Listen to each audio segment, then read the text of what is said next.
Last we left off, our adventurers delved deeper into the dwarven mines in search of the purple monster that caused the workers to go on strike. After crossing a stream that appeared contaminated by aether moat, the group was ambushed by a group of fractals, monsters that seemed to be hundreds of combined shards that could enlarge and expand. After a short break to catch their breath, the group decided to delve deeper into the mines and came across an area that looked mostly natural, with signs of initial blasting. Turkcene sent Gylfie forward, who saw a large, bizarre purple monster hanging upside down from the caverns. Gylfie warned Turkcene that the monster was telepathically communicating, but Gylfie couldn't understand the language. Turkcene quickly cast the Comprehend Language spell and attempted to approach the monster in an act of diplomacy. The monster instantly reached out telepathically, repeating the same phrase over and over again, which Turkcene understood as Elethelathos grows and will consume the world. Turkcene attempted to communicate back and threw down his staff, but the creature seemed to not understand the message at all. The monster detached itself from the ceiling, and as it landed, two crystals dropped from its body and turned into more fractals.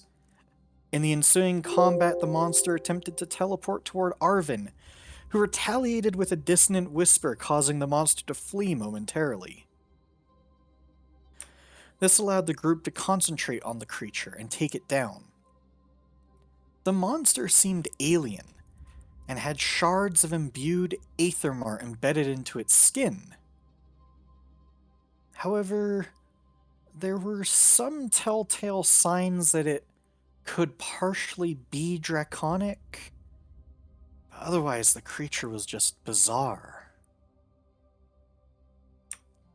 The group explored the rest of the cavern quickly, noting two passages that were untouched by the miners, and presumably led deeper into the cave system. Not wanting to linger, they took the head of the monster and as many imbued Aethermote shards as they could, and returned to the dwarven leader, Dresk Turnbreck, for their reward. After another hard day's work, the group returned to the Feldenglatt Tavern, where Panoply and Kime were informed that Stump Gettleby had stopped by looking for them. Turkcene locked himself in the room with Simon and began scribing spells, while Simon painted and hummed. Arvin made his way to the market to sell some goods, while Panoply and Kime met with a disheveled Captain Gettleby and asked him questions about Casoria and why he left. It didn't take long for Captain Gettleby to become overly intoxicated, eventually falling asleep mid-conversation. His conversation left more questions than answers. The party decided to rest for the night and take in the day. And this is where we begin today's session. Unless you have anything pressing to do in the night, y'all can take a long rest.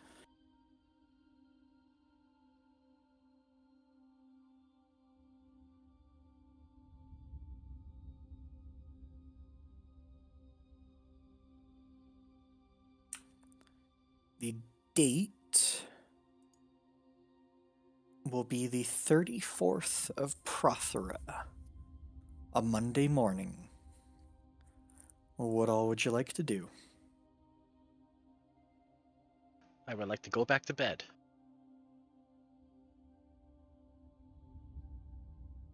I mean, if Panoply lets you sleep in. Panoply does. She's out somewhat late last night. She found some target, like whether the guards target or over by the Hunters Guild, and shot arrows for like till 11 at night or something.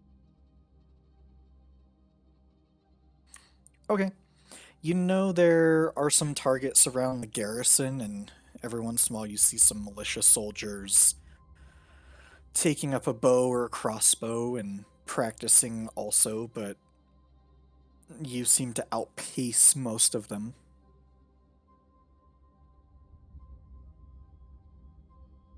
But I'm content when I get back to sleep in. I creep into my bed and am not eager to get up either.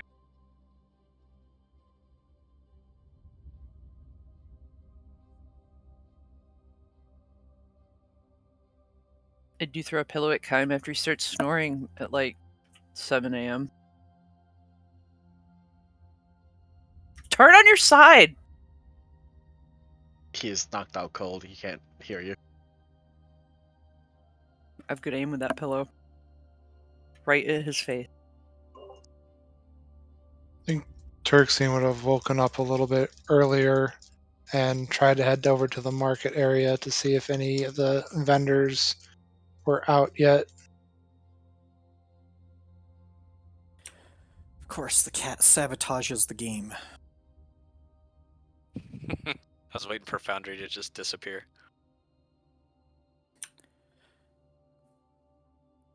You get out. You notice the market is sort of up and about around 8 in the morning. You get there a little early. You all went to bed early last night. But there are plenty of vendors in the market, and you explore around. Notice there's a trade center, and which is sort of east of the market itself, and then the market, which has just basically your generic market stores. There are actual physical stores, and then there is a central location that looks like it is more of merchants that aren't exactly from Night Hollow. Okay. First thing I wanted to do was to just find a little journal for Simon.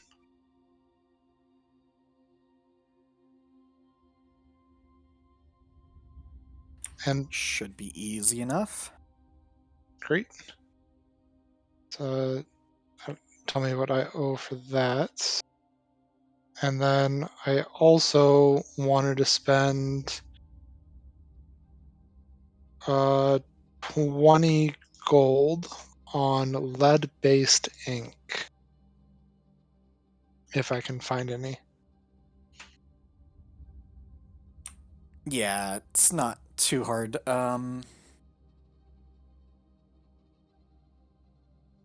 You'll be able to find there's actually a well, there's two different places. There's sort of a printing press type area, and then there is a merchant that actually seems like he possibly sells scrolls, books, all of that sort of stuff, and he has all sorts of different types of inks.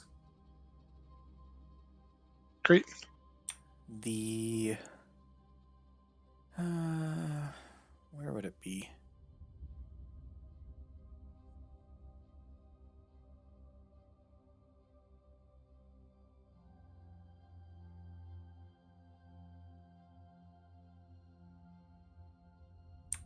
I'd say just a little journal would be about like 5 silver pieces.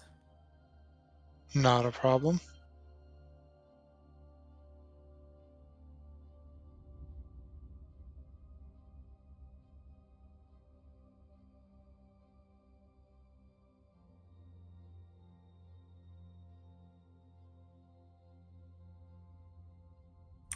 Anything else you're looking for in the market? Nope, that's it. All right. Arvin, when you wake up, you notice that Turxian is gone. Simon is just sitting in the corner, and he looks like he is turned off. And Kym and Panoply, you all wake up later, around 9 or 10, and you all are greeted with a warm breakfast in the actual inn area. And if you inquire about Captain Stump Gettleby, he has left.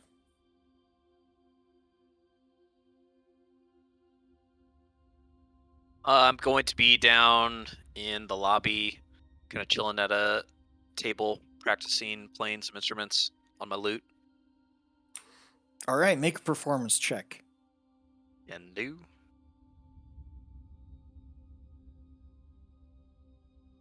Super good.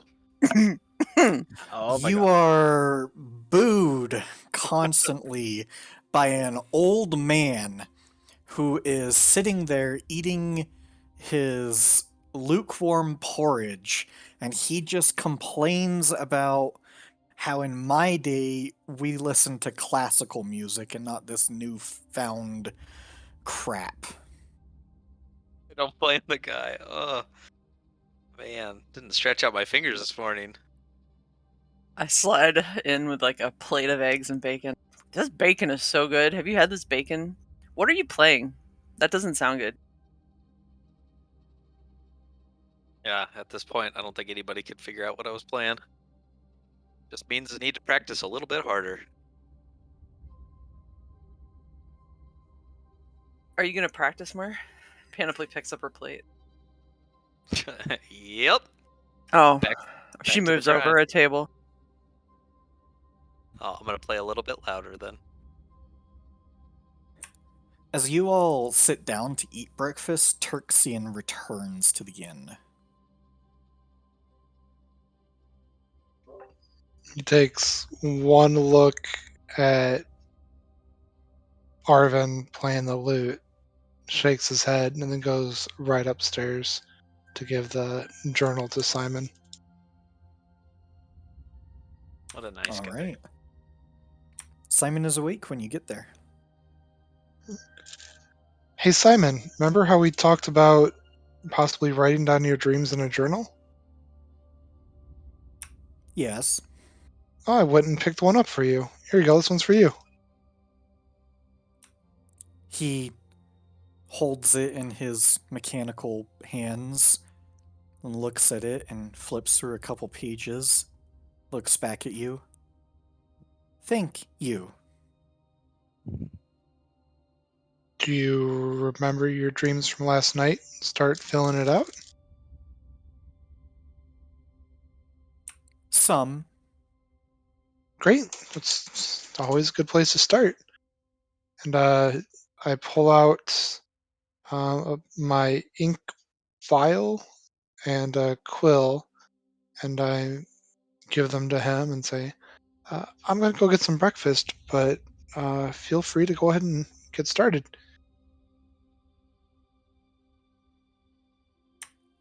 Okay.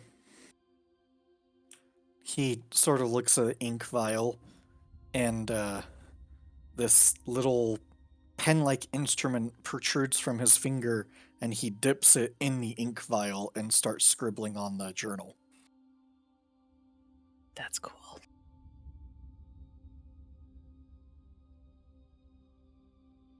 And I'll head downstairs and get some bacon and probably settle up at the table where Panoply and presumably Kime are and let Arvin do his thing over there. If everybody is actually together, I can put away my loot, and I'd like to find out a little bit more information about our arcane practitioner quest that we were looking to head towards. Alrighty. Are you doing that in town? I assume Or are we you have, just wanting to talk to the group? I guess, mostly the group. I feel like we've got our own little table to each other. Panoply will sit with her back against the wall and look out, like just making sure nobody's taking too close an interest. It's fairly empty. Make a perception check. Also, is there more bacon? Is that the question? I think there's always more bacon. Well, then it's all right this morning. Kai will steal a bacon from Panoply's plate. She lets him and plots revenge.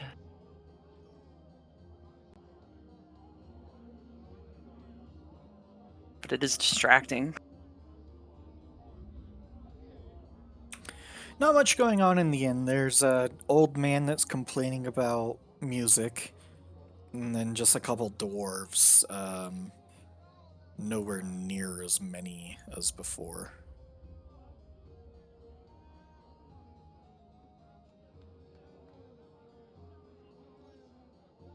Well, I assume everybody's had the chance to go to the market and get everything that they need. I don't think Yeah. I need anything.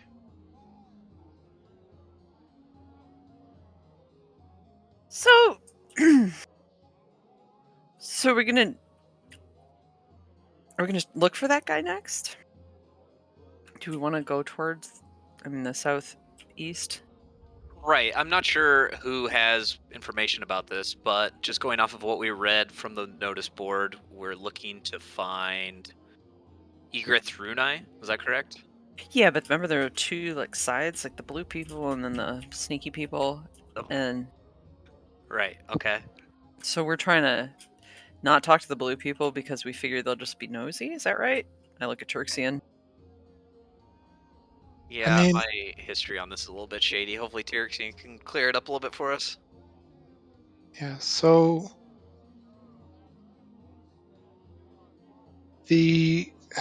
our friends from the Volok state wanted us to find him, but the notice board was posted by agents from the nation of Prospero.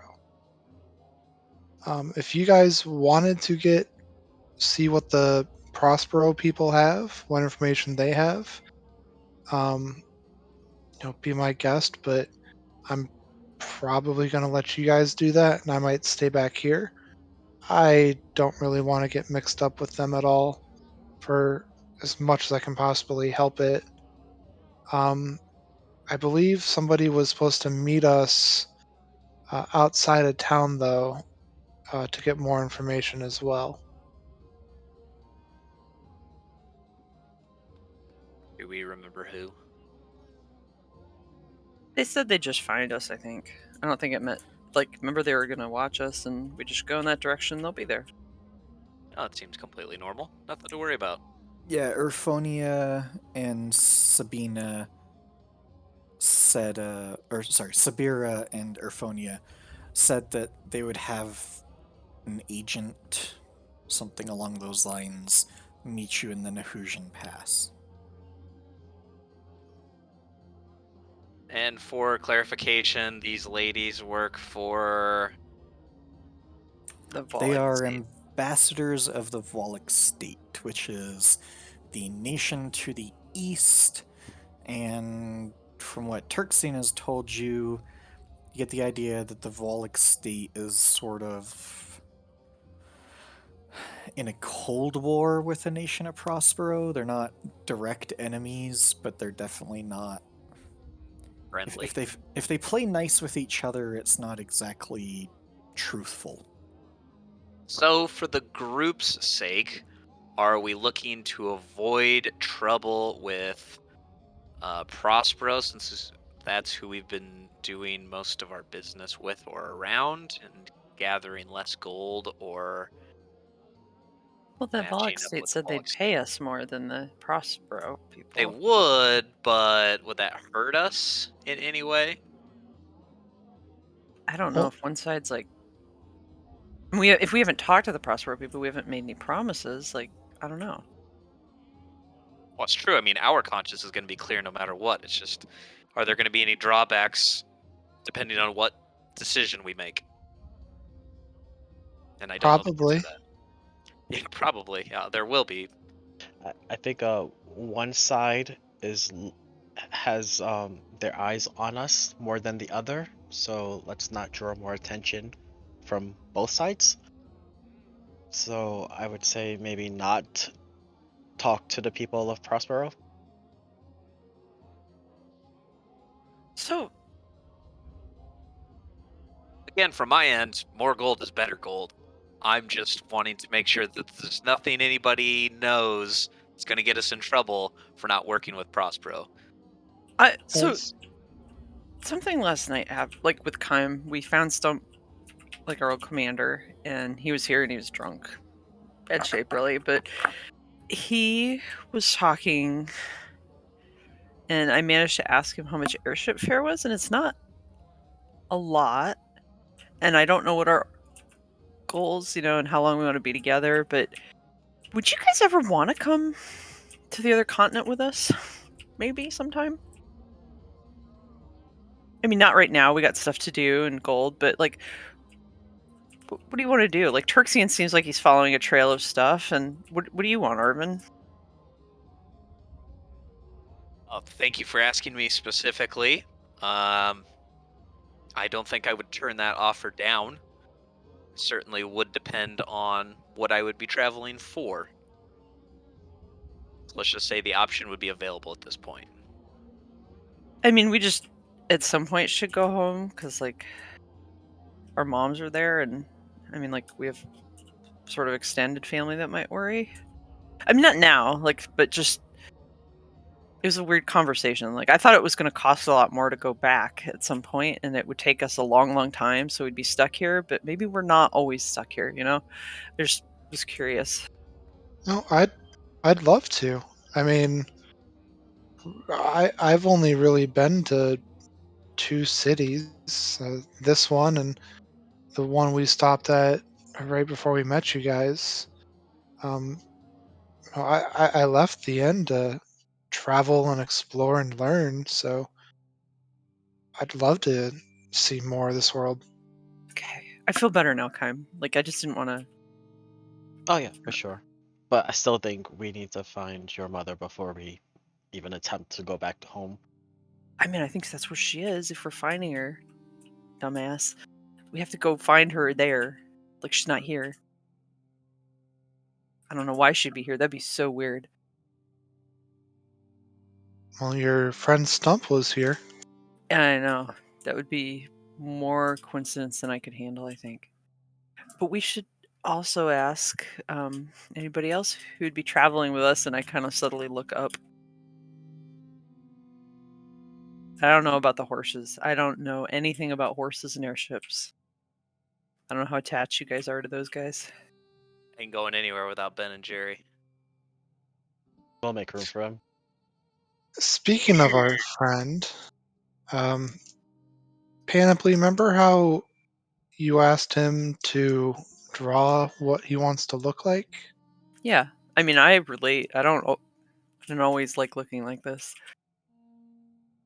Well, when we get up there, you should ask him to show you the drawing that he made.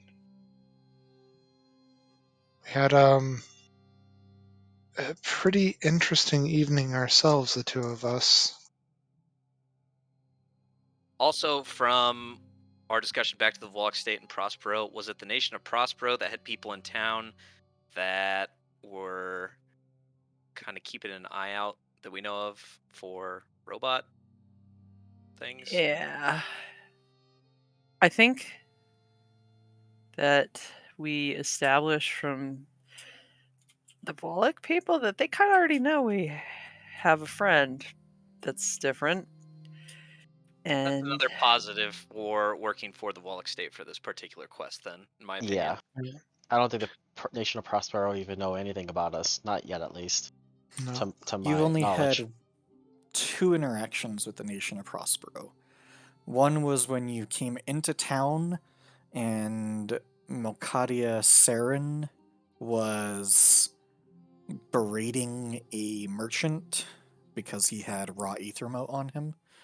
And then the other interaction was when Arvin tried to distract the same Sir Saren from seeing from seeing Simon, who had somehow gotten out of the room and was picking flowers.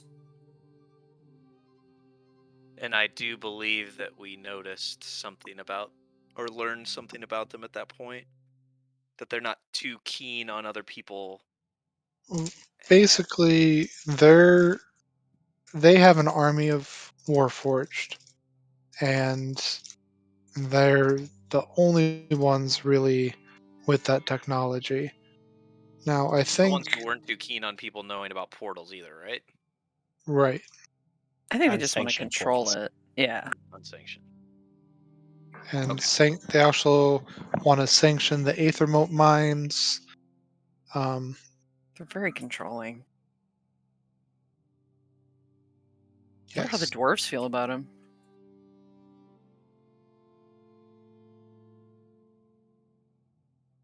I'm just like, the dwarves seem kind of neutral, you know what I mean?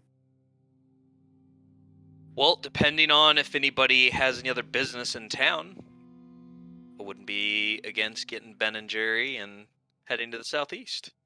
Yeah. Do we need any more rations? How many arrows do I have? I'm going to count.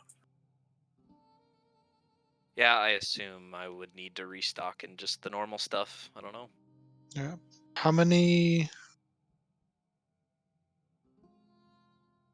Do we know about how far the journey is, DM? For where we're expecting to find Egrith Runai? It is. Loading. Believe we should have something like 8 days worth of rations each. I can hunt too if we're not in a big hurry, honestly. Like, I think where I It's marked. about. It's actually in the Nahujan Pass, so it's not really south where you meet the agent. It's about 2 days from Night Hollow east into the Nahujan Pass, and then the agent would meet you there, and then he would take you south into the mountains. Roughly a day. Okay. And So then 2 days east, and then a day with the agent. worst comes to worst, those mushrooms panoply, those are pretty filling too, right? yeah, like I can make those at bedtime and we can use them the next day. Like I said, I can hunt. Like if we aren't rushing, like 12 hours a day, and we're just kind of traveling 8 hours, then in the evening, it's pretty rare I wouldn't be able to get something. Still think it'd be wise to have about a week's worth of rations. I agree. I have. Yeah. I think I have 10 days. Yeah, so Yeah. we're good to set off whenever. Yep. Okay. I would want to load up on some more. Do we have healing Rations. stuff? Does everybody have a healing thing? I think I have one potion. I have one. Arvin? I have a potion of healing, yes. Okay. Yeah, it's good. It's good. Shall we go rent some horses?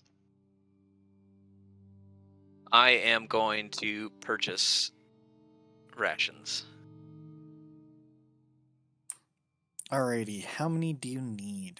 Another 4 days worth. So 4 times 1.5. Is that the cost? Yep. Okay. So 6 gold.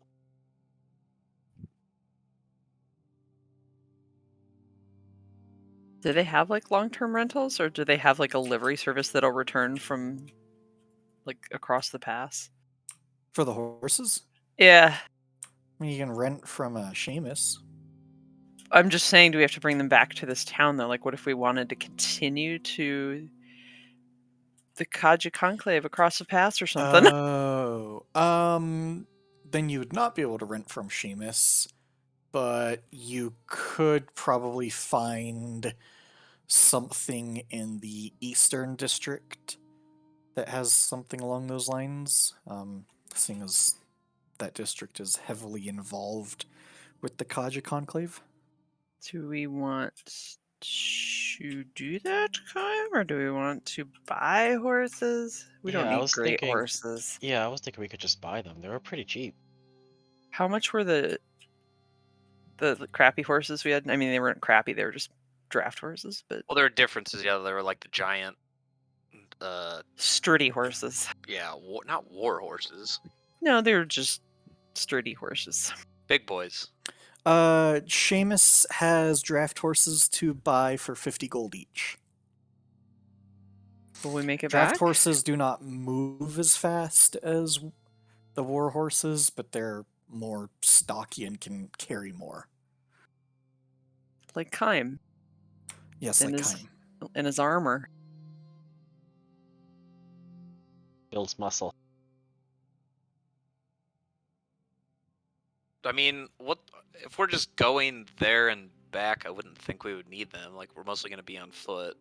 But where do we go after that? You know what I mean? It's like, do we want to come all the way back to town? Well, I imagine we probably want to have some long-term plans before you make a purchase like that. Now, if we decide that we want to, go southeast and then head over to another city, then yeah, that would make perfect sense. But I feel like a lot of our business has been centered around Night Hollow, so we'll want to make our way back. But will it always be? Is I guess what I'm asking. That's kind of why I asked you guys. Like, do we always want to be here, or is like other places? Not permanently, but for now, I think it's a great center. Plus, Okay. we're gonna have to go back to collect our reward. Yeah.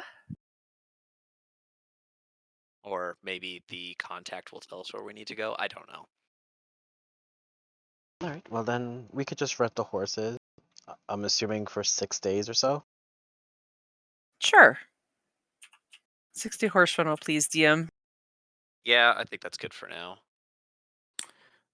6 days, so per 3 days there, person. 3 days back. So it's 12 gold pieces. He requires 6 gold up front. Party And funds.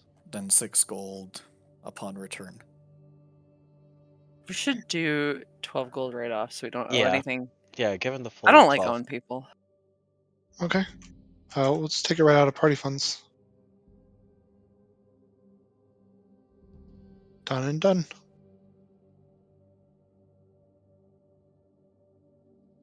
Got the same ones, Mike and Ike.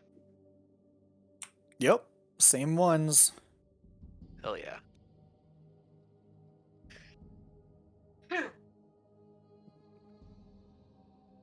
Excuse me. Alright, so you all are prepared. And you want to head east? Yes. Correct. Yeah. Let's make our way. Alrighty. So you grab your horses, pack your bags, taking Simon with you? Always. Yep. I love adventures. Do you? No. What do you? Do you like just sitting and quietly doing stuff? Yes. Well, it's good to know for the long term. It's kind of what we got right now, though. Sorry. Okay. We should totally hook him up in like a wizard academy someday, Turxian. Or what we might be able to do is set him up with that guy that we brought back from the Bandit Cave. It's true. They could probably both just hang out and paint. Would you like that instead, Simon? Possibly. Hey, did you do that picture about what you think you ought to look like? Yes. May I see it? Yes. He opens up his little pouch in his belly and pulls out a piece of paper and shows it to you. Do I recognize anything about it? Except it's a human, right? As a human, male, clothed in the garment of a prosperous soldier. Did you know anything about the Nation of Prospero people, Simon? He pauses. I mean, just like, because this looks like them, you know? Perhaps.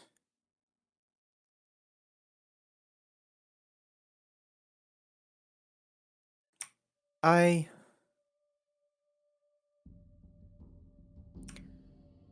wrote down my dream.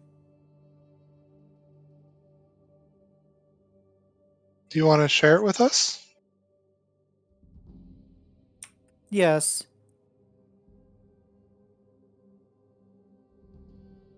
He pulls out the little journal. Is there anybody around us? Like, are we in a safe spot? Like back at the stables or wherever? Sure. I kind of assumed we had already left and we're traveling. Yeah, you could be traveling.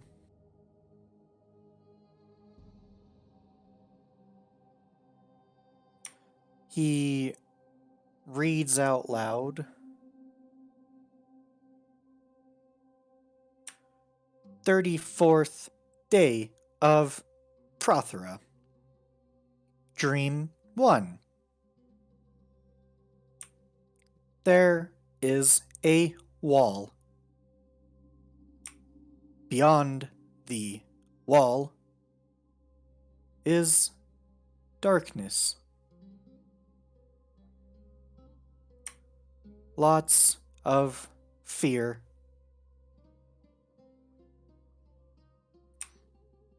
That's all I remember.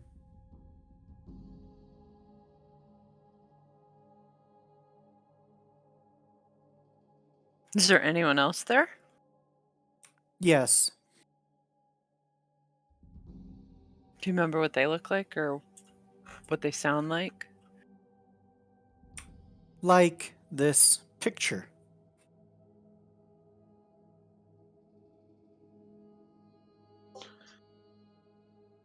Kind of exchanging glances with my party members, like, I don't think he's right in the head. DM, correct me if I'm wrong. When we were in the secret lab, it had like prison cells in it, didn't it? Yeah. Hey, Simon, do you remember in the lab, did you ever see those prison cells? No, You just stayed in the library the whole time? and the experimental chamber. I.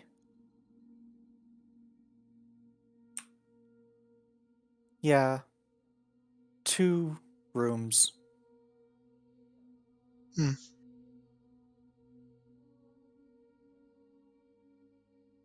don't know how easy it is to make you into something else. Like, I think maybe really powerful magic users can do that. I kind of look askance at Turxian.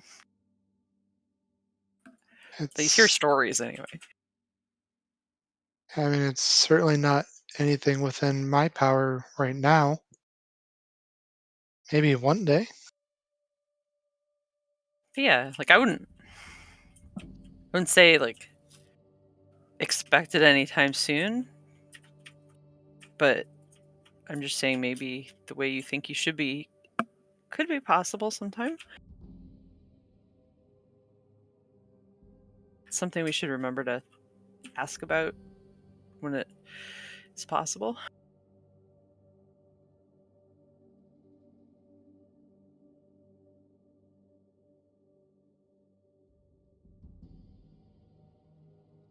I'm gonna ride ahead. Canopy guys- just like goes off, You guys like up done with ahead your to dream scout. questions? Hey Simon, what's brown and sticky? I do not know. A stick. Ha ha. I like this guy. Oh. Alright, well, let's continue our fun adventure. Wait, I don't get it. I just pat Kaim on the shoulder.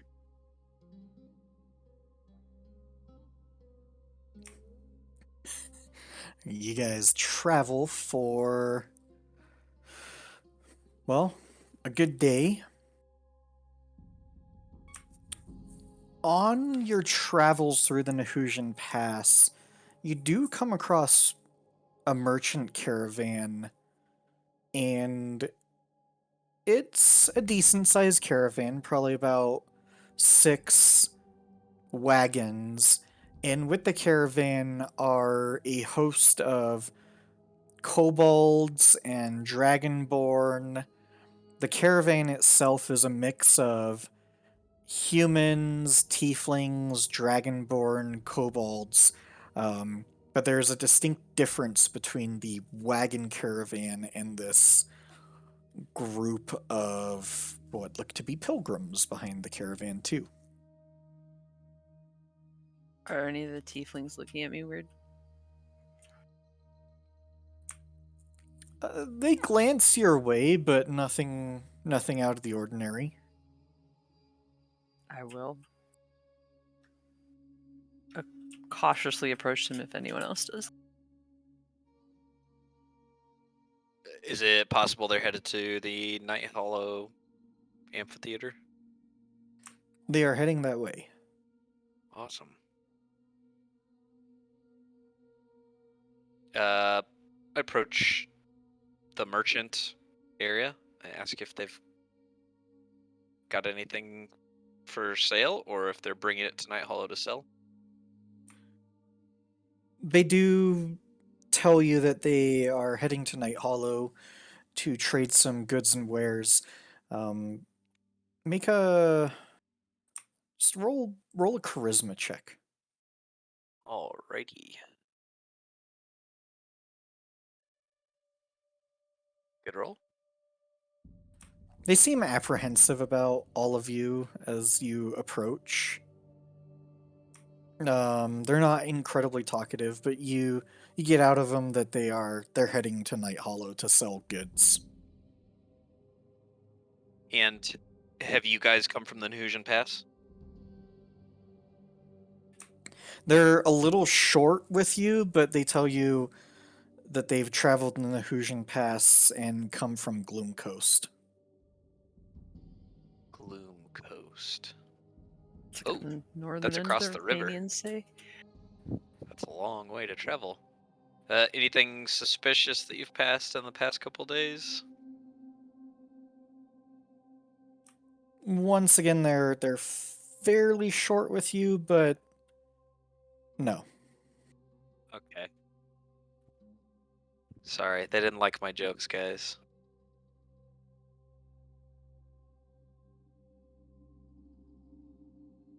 Does Arvin look like he cares? Insight check. Yeah, roll insight. I mean, unless Arvin wants to contest that with a deception check. I'm deeply hurt that these people did not enjoy my company. There you go.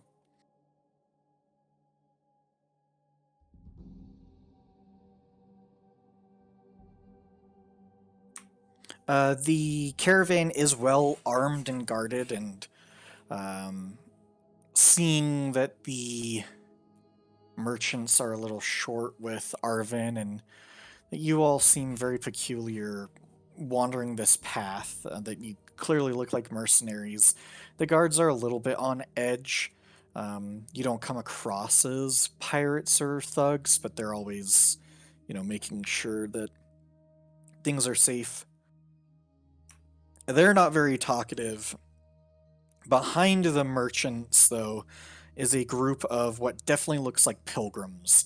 A bunch of kobolds in sort of clergy-like robes, but they're more like rags, whereas there are dragonborn behind them in varying states of wearing nicer robes to some wearing armor, and some maybe look a little bit more, not necessarily like paladins, but maybe some sort of holy warrior. Can I ask you guys a question? I point to like the the pilgrims.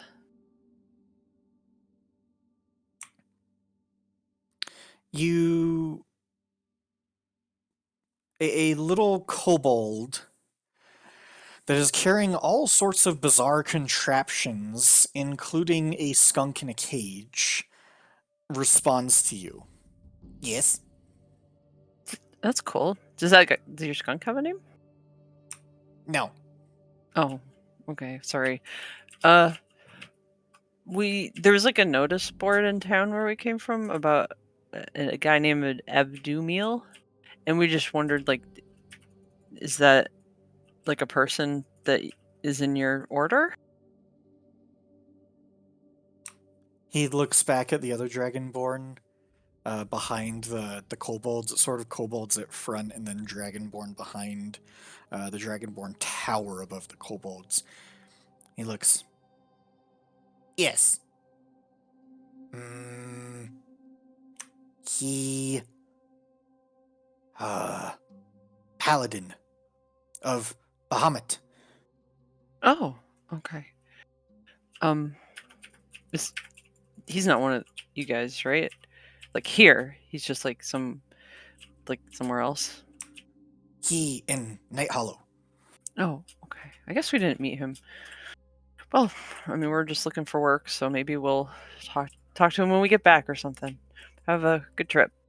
And I just turn around and abruptly leave. Growing more and more nervous at this conversation. Yes. You strange. Yeah. Sorry. You hear words from the kobolds. Is that a witch? I don't know. What does a witch look like?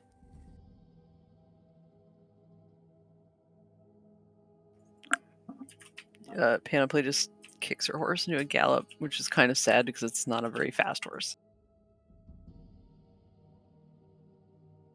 No problem. That's all the interactions you guys want there? You didn't roll very well. Yeah, I'm a little off put that they didn't enjoy my company. Kind of sulked away. No problem. Before we go away, are the wagons exposed? Like we can clearly see what's inside. No, they're covered up, and there are a decent amount of guards around the wagons. Is there like an opening for me to kind of peek through and notice anything through? You can make a perception check.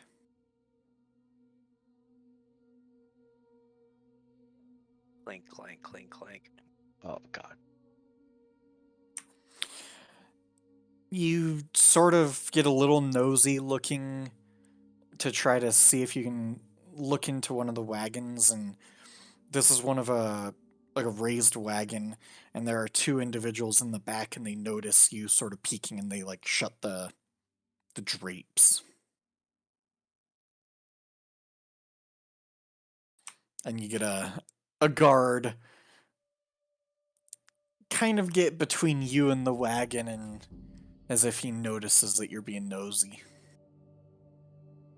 Hey buddy, I don't want no trouble. Just can't see what you had over there. Goods that we're selling at Night Hollow.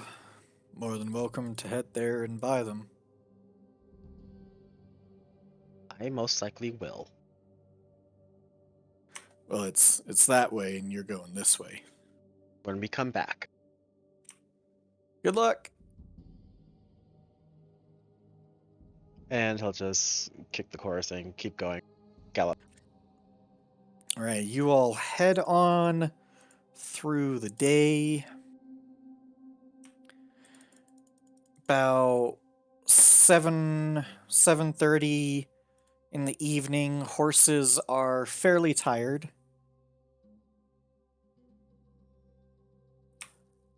You're deep within the Nahujan Pass at this moment, beyond eyesight of Night Hollow. And outside of that caravan, I mean, the road is well worn, but seems like a decent place to start making camp.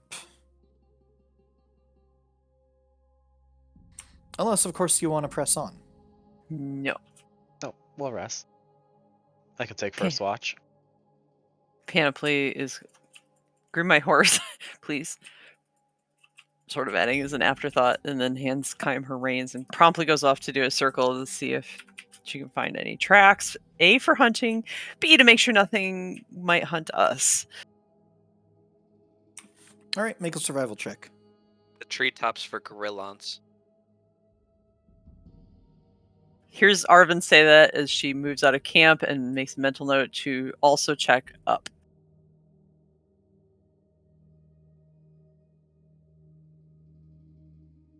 All right, you look around this area.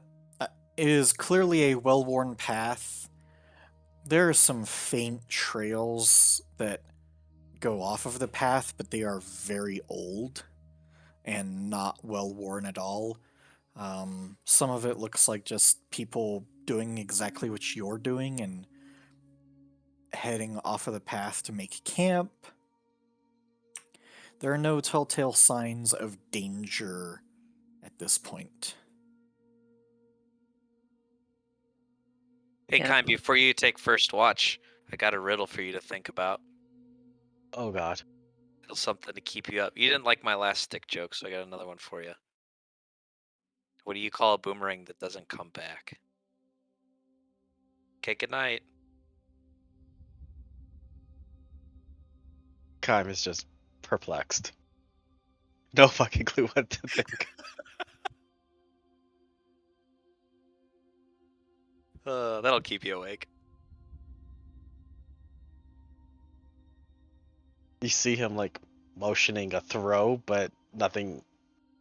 Like he's completely confused.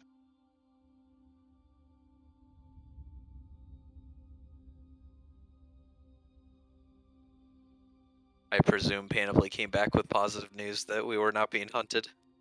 Yeah, I came back and told everybody. Do I get to catch anything while I'm out?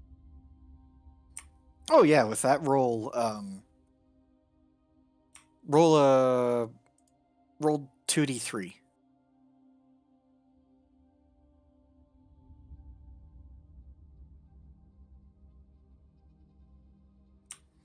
You find 2 rabbits and some kind of a bird, like a pheasant. Cool. Which I think one of you were looking for a pheasant before. I will bring it back cleaned already, but I will leave the feathers on the pheasant because I know people like them. And thanks to her hunting, you all don't need to use a ration for the day. Hey! You can make a hat out of these, Arvin. Ooh, stick one of them in my cap. Boop. I go to bed. Why do you look like that? You look like you're constipated, Kime. Are you thinking? But why would it come back? What? Why wouldn't I?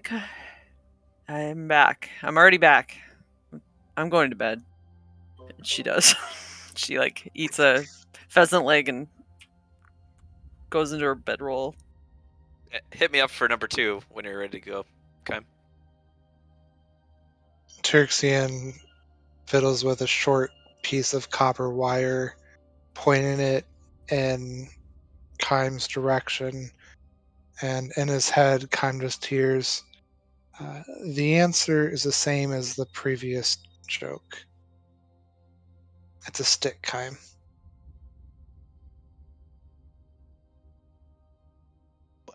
That. Huh? What? That's not even funny.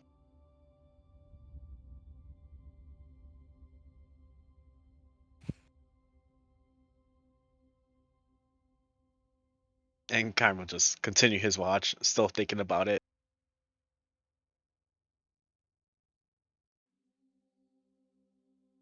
It keeps you up for a little while.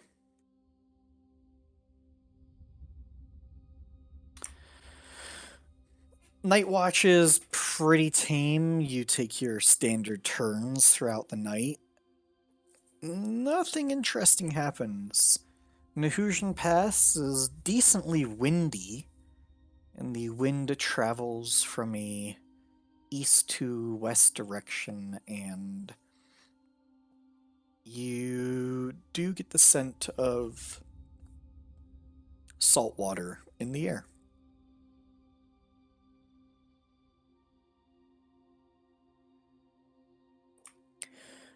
However, you all wake up Around 7 in the morning. New day.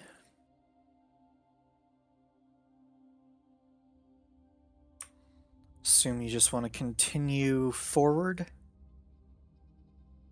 Yes.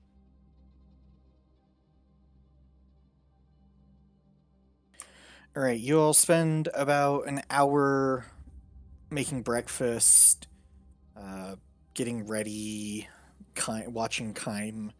Can I say before bed last night, or like before when I took my watch, I also cast Goodberry, so I have them in the morning. Mm-hmm. Sweet. I passed out a couple to everybody. Num. Y'all watch Kime putting on his new armor. He still doesn't look like he is fully adapted to it. Simon is writing in his journal while you all have breakfast.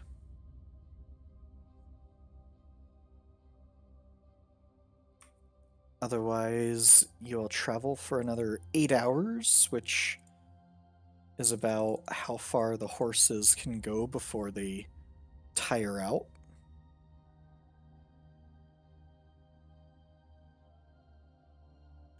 You do take a short rest in there, so it's more of a 9-hour journey.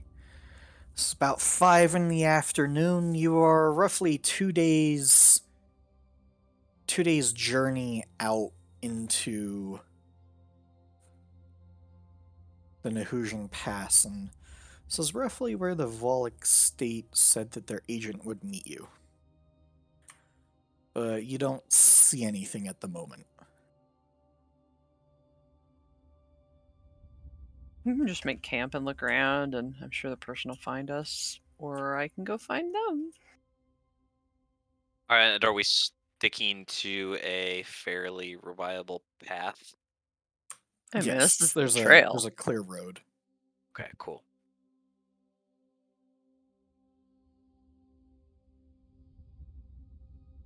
Do you guys want me to go look? I mean, I can just circle around here and pop back in every few minutes. I have a feeling that they'll turn up. Imagine if they wanted to send somebody to meet us along this path. They're either watching for us or, have been watching us. Besides, they seem to know a lot of stuff that they shouldn't know. I feel We're like also, they're keeping a closer eye on us than we think. we're also able to sneak up into our rooms without being noticed. That's a I little wonder if they creepy. could see me. Do you think they could see me in the dark? That's No, disturbing. we can't see you in the dark, and we know you're there. Yeah, but I have a feeling that they're magically watching us when we're not expecting it. Panoply looks so irritated.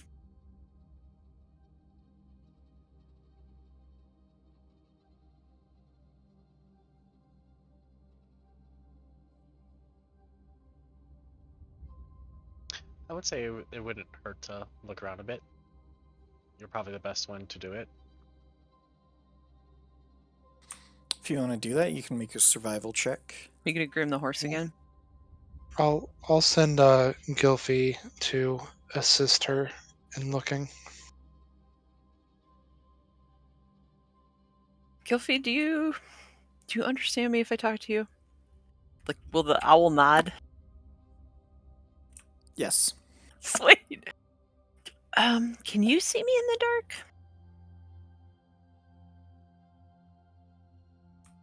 Twists its head no. You can ride on my horn if you want. That's probably the best way, because otherwise you're not gonna know where I am. I do my best to go through the woods without knocking this poor owl who's riding on me.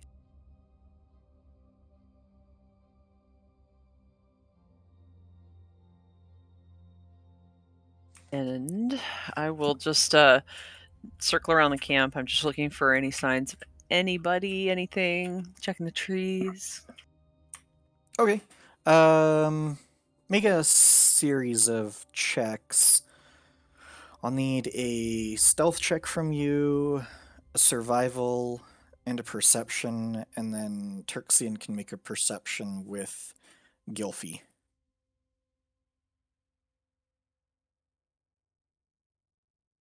Oh, boom, maybe.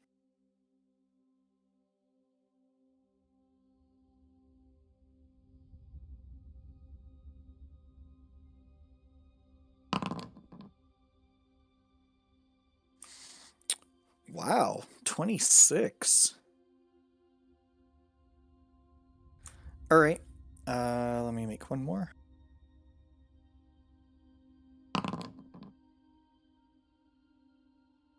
Okay. As you are making your way around camp, you notice a figure.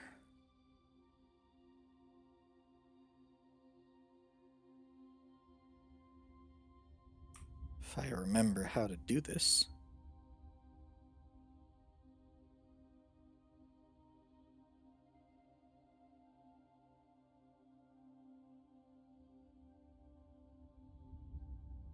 That looks like that.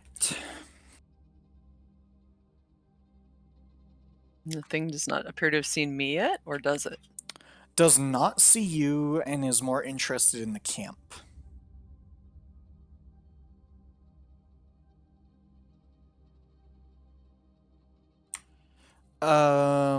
Yeah, Panoply's stealth checks would be at advantage, but it doesn't matter. I very, very carefully. I would say I'm like reasonably familiar with animal anatomy, being a ranger, but I'm just gonna very carefully put my mouth close to where Gilfy's ear is and just say, "Fly it," or let Turxian know, just like as like barely a breath. How far away are they? Whew. Would be a couple 100 yards away from camp. I expect, like, I'll just like sort of give a up with my head, like fly, go fly. The individual is up, sort of on a rocky crag a couple 100 yards away, and definitely looking down at the camp, and doesn't notice you at all.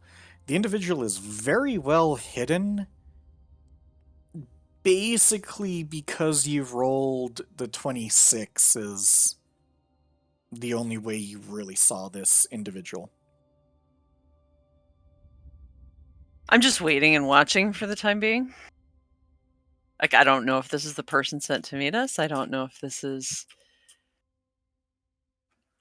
somebody not so cool. Like, I'm waiting for any other signs of other people, and I just loosely have an arrow out, but not even like Okay. aimed or anything. As Gilfy flies away, eventually you do notice that the individual looks at the bird. Yeah, that's great. Look at that bird. Go for it.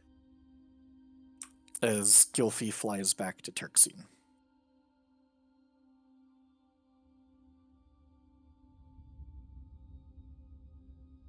So And sit and watch. Sit and Gilfy watch. tells you the message. What did Panoply relay?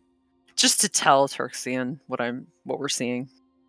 Okay, so you get that message. It's like individual.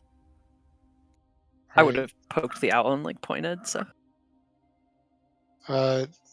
Turxian will grab that short copper wire and just quickly relay a message with the message cantrip to both Arvin and Kime, yes, and Simon, just so he knows.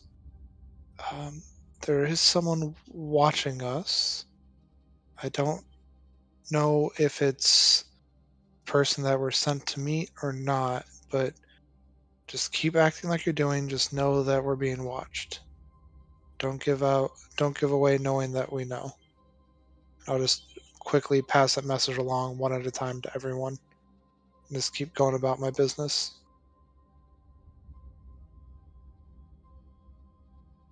Panoply, you notice that the individual track the bird all the way back to the camp and then looks in your direction for quite a long time. I just stay perfectly still and do nothing. Just watching back.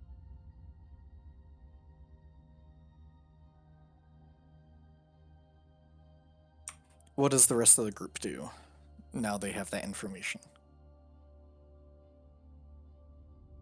Just riding along like normal. Same. Extra cautious, but making sure everyone's okay. I know how to play it cool. Yeah, Turxian has his back to, presumably we have a fire, his back to the fire so it doesn't mess with his night vision, and just has a book in his lap and is just kind of like flipping through the pages but not actually reading it, just trying to look preoccupied.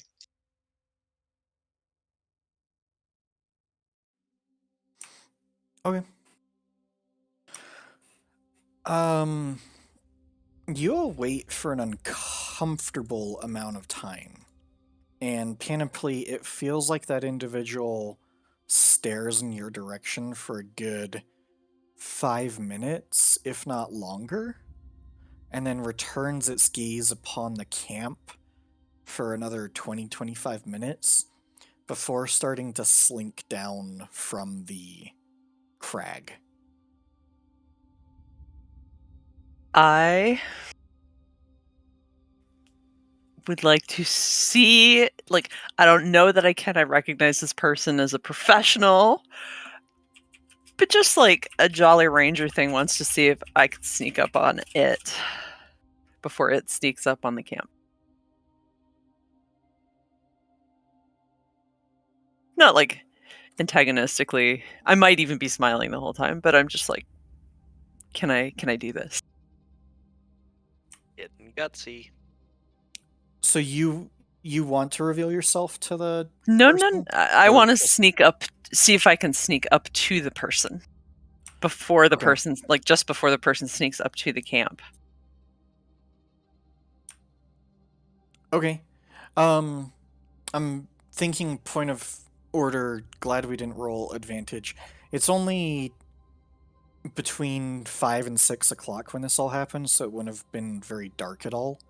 Okay. So you are not invisible, so you are actually just normal stealthing around, but you'll get that roll for this entire thing. You stay stealthy. This individual is really hard for you to track. Because of your high perception check, you are able to track it, but this is testing your limits. I like it. And the individual makes its way toward camp and then stops about 100 feet out. And Turxian, you can make a perception check. What are Arvin and Kaim doing? Are you two watching it all, or are you just sort of playing games, or? I'm not trying to make anything obvious. Just looking back and forth as usual. Kaim is just fitting his armor, sharpening his sword, just doing what he normally does. Okay. You two can make perception checks if you want.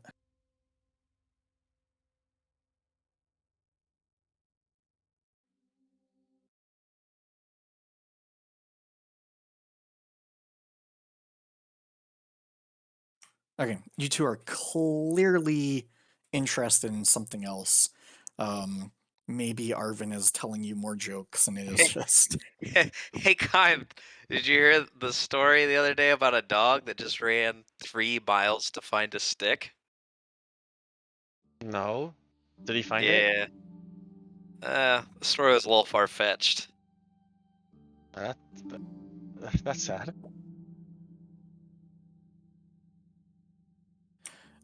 Turksine, you don't notice anything either. Eventually, in Panoply, you notice this. At first, the individual pulled out, or looked like it started to unsheath one of its many blades, and then put it back in, and sort of stood up, and then just nonchalantly walked toward the camp.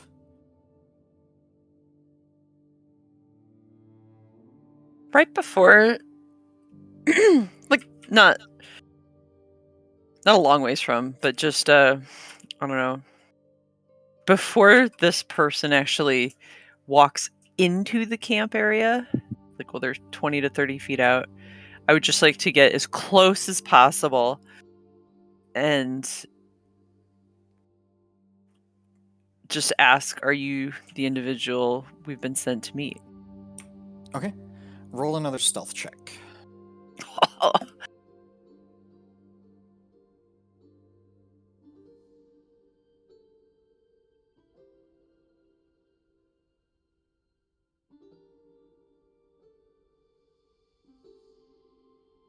Okay. This individual moves up 50, 40, 30 feet away from camp before you approach a little ways away and say your words, and immediately the individual with lightning speed draws a hand crossbow, points it your way, or a light crossbow points it your way, and then lowers it. And that's where we're going to take a break. Not live. That could have ended a lot poorly, or more poorly than it did.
The individual very, very quickly draws its crossbow, pointing it in the direction of Panoply. Then, seeing who you are and realizing it had been out stealthed, lowers the crossbow Notably, I'm not and pointing gives the you bow. a smirk. Yeah, I'm not pointing like an arrow at it. I'm just holding the arrow with the bow like downward. And the individual says to you, I was wondering where the fourth individual was of your group. Seems you have skills. You also. Clearly today not good enough.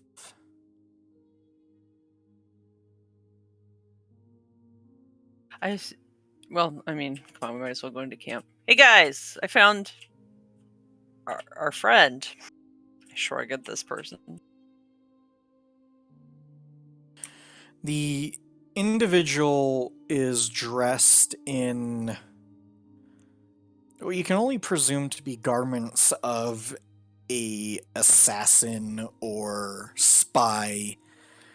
Has a gauntleted hand which looks almost metallic, but it doesn't make a metallic noise when she grips her crossbow or any of her weapons, and it moves very fluidly.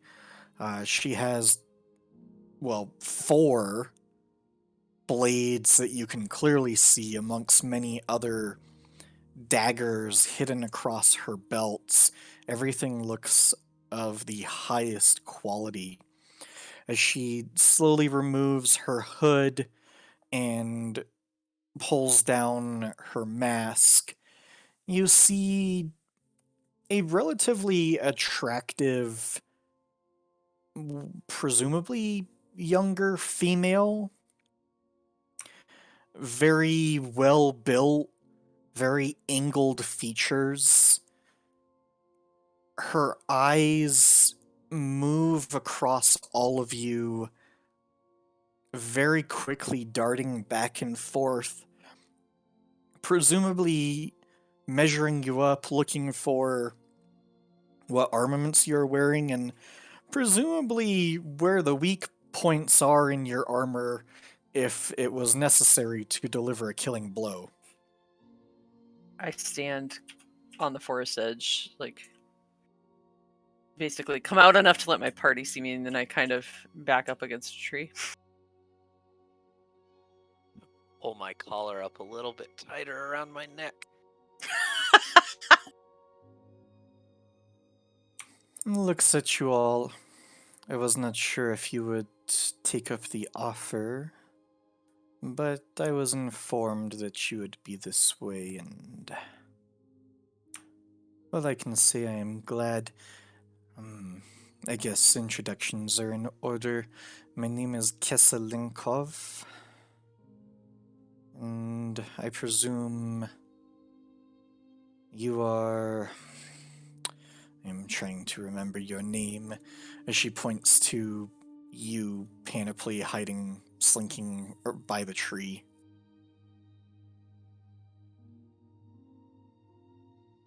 I just wait. I don't offer it. Yes, the one that doesn't talk. And then the others... Oh yes, Turksian, your name is well known. And Arvin. And, I'm sorry, I don't remember the name of the armored individual here. Kaim will walk up and put a hand out. I'm Kaim. How are you? I want an insight check if this person actually doesn't remember our names or is just bullshit. Okay, roll an insight check.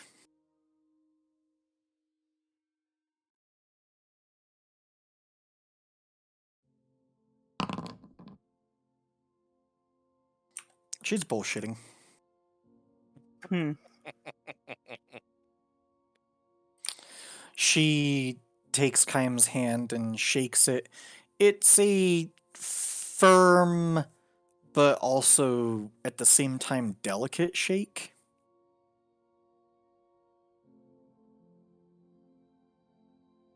Kaim will just smile a bit. Well, Kesselinko, now that we've met you, how did you find out about all of our names?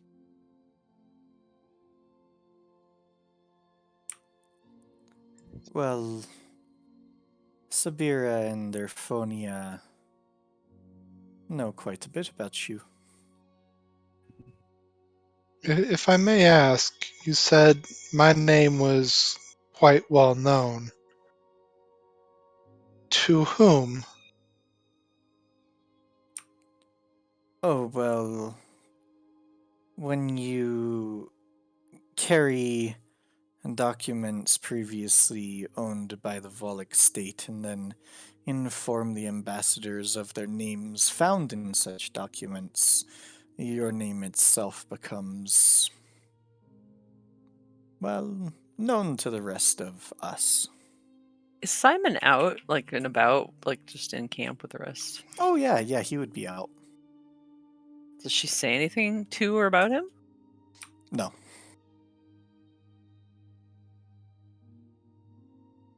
And us are just agents of the Volok state?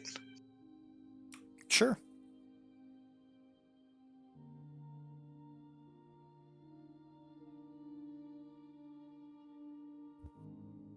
Well, Kesselinko, let's get down to business. What are you here to meet us for?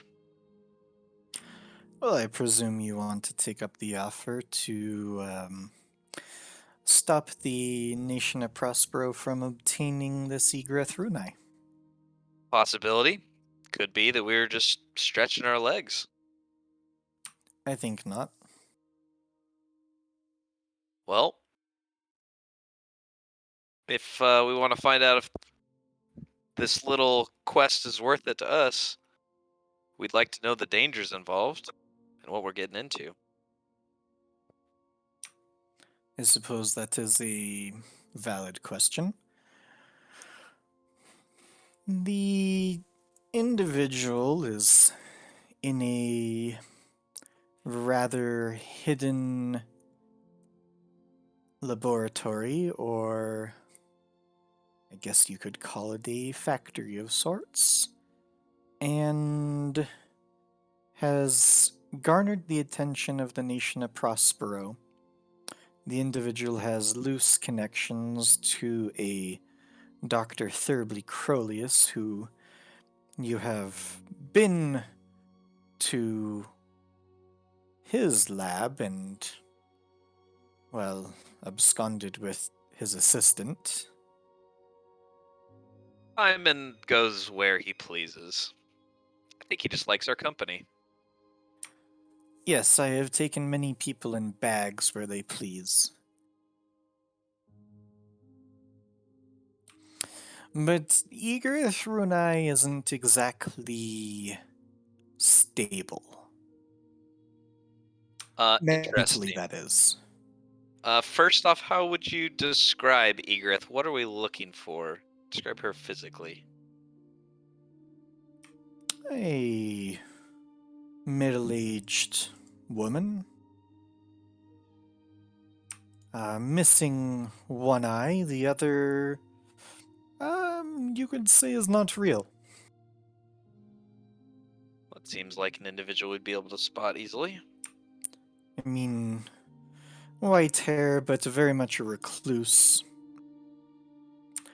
Practitioner of the arcane arts, as the nation of Prospero would like to describe.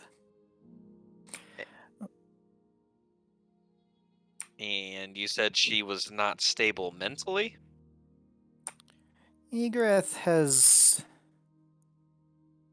dabbled a little too far into the dark arts, and it has made her mind a little convoluted. And is that part of the reason why you're trying to get a hold of her? Not necessarily. The main reason we are trying to get a hold of her is so that the nation of Prospero doesn't So, figure out what she is doing. Can I? So, I mean, there's two things. Like, we can persuade and maybe she'll go with you guys, or we can kill if that seems like it must be done. But what? So, two questions, I guess. What would cause her to be persuaded? And if that doesn't work, what are her weak points? The possibility of death could be a persuasion. Residing within her factory, she has many beings that she has created. And they do not take to strangers kindly. so you said factory.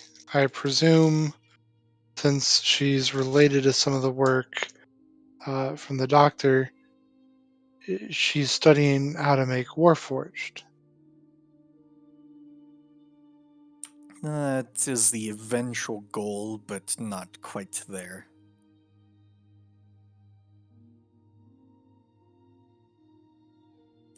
Currently, she is dabbling in a black market of selling very rudimentary constructs to, well, the highest bidder, and word has escaped loose lips, found its way to the nation of Prospero, and they don't take kindly to people trying to emulate their own technology. So, like, so they'll be going here, maybe roughly the same time. Would you guys, like, does your state want to offer this person or be willing to talk to this person? Like, couldn't that be useful to your country or whatever you got there? Oh, it could, but whether or not she's willing to participate is a different story. I wouldn't say that we are on good terms. So probably don't mention you, huh? Let's just say that contracts were broken, and well, the nation of Prospero wasn't the only one to know about the illegal dealings and tradings of less than savory individuals. If you're looking for us to be successful in this endeavor, it would be helpful to know what we'd be up against, what she has around her. Weaponized robots and a strange construct known as a Magian. A Magian? Any information about what that is? They are magical human-like beings, and their skin is green, but they are constructs, and they are purely created through magical spells, some sort of spell that Egreth has learned. Any chance of you joining on along with us to help out? We are not paying as much gold as we are for me to help out, otherwise I would simply do it myself, and quite like watching others. Ah, voyeur. I thought that might be the case. So if we convince her to leave, are you offering her sanctuary in the Volk state? Or where should we take her? You can either return her to me alive, and hopefully she will willingly come, otherwise I will, as you put it, see if she will willingly come in a body bag. So we can bring her in warm or bring her in cold. How do we contact you once we find her? No, well, you just leave the factory and I will find you. Well, She'll be around. information on the location would be the next vital part of this conversation. That is why I assume you came this way. It is, through the mountains this way. I can either take you today or I can take you tomorrow. Looks like you have journeyed a full day and might be in need of some rest. Another night would be great for me. Yeah, I mean, I might still try and hunt tonight, and then, is there anything in particular we should prepare for? Spells? I mean, that's kind of, I do the same thing all the time, but, you know, Turxian agonizes every morning. As an aside to the group, I feel like it would be wise if we maybe do watches with pairs. I don't like being in this person's company at night. I'm all about being in this person's company. Do I think Kaim is attracted to this person? I am narrow-eyed. Never been. Kai might Is he want to take a looking? solo Is watch. he checking out her bum? Perception check. If you roll above a 1, the answer is yes. Jesus. I mean, she looks attractive. Yeah, that's great, but I'm like, is my fucking cousin gonna not actually keep watch because he's busy flirting with girlfriend I'll be here? watching. I know. What is the question?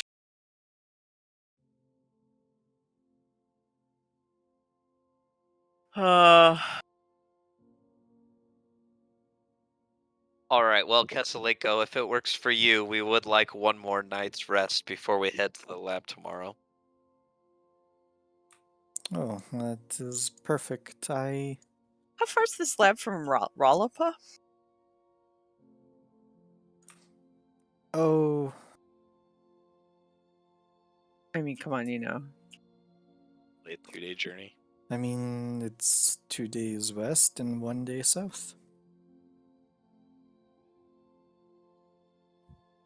The lab? The lab from Yeah. the city. It is the same distance from Night Hollow.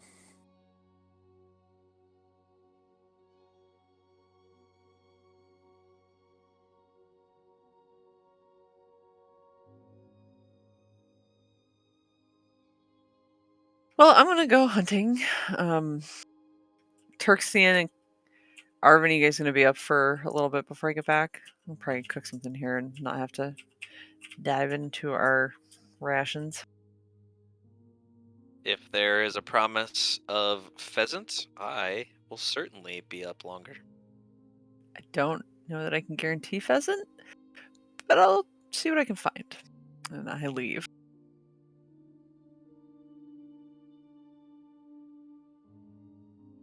I try and give Arvin like a look, like I look at Kaim and I look at Arvin and I look at this woman and I'm just like, yeah, good luck. I just have a little smirk on my face and I shrug.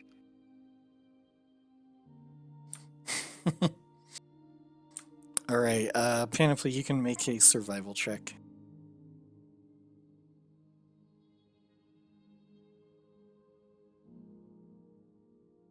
So distracted.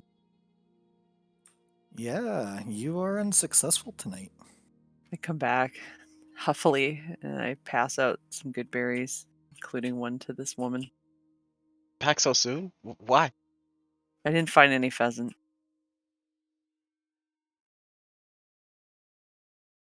There's just not game trails as close here.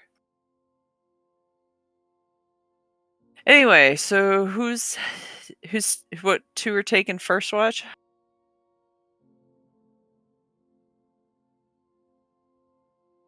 Kaiman, I can. Okay.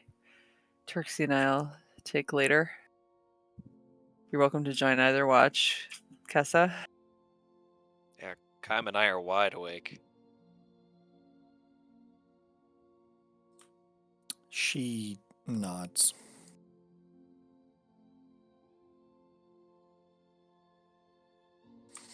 Kind of takes her. Well, she doesn't have a pack with her, but sort of leans against a rock and lays down with her arms across her chest. A little, like, not completely laying down, but sort of propped up against a rock.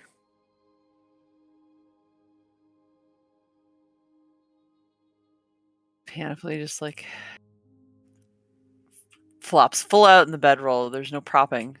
Not gonna watch either. I turn my back to the whole scene and go to sleep.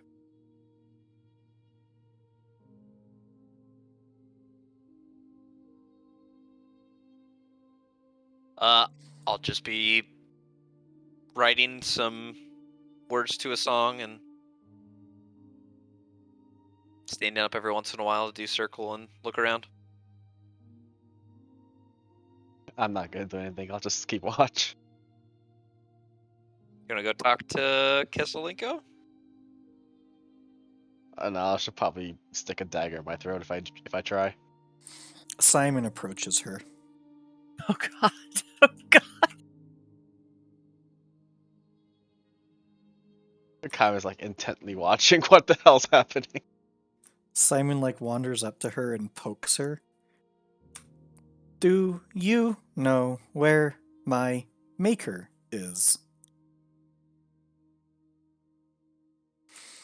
And she opens her eyes and looks over at him and just says, perhaps.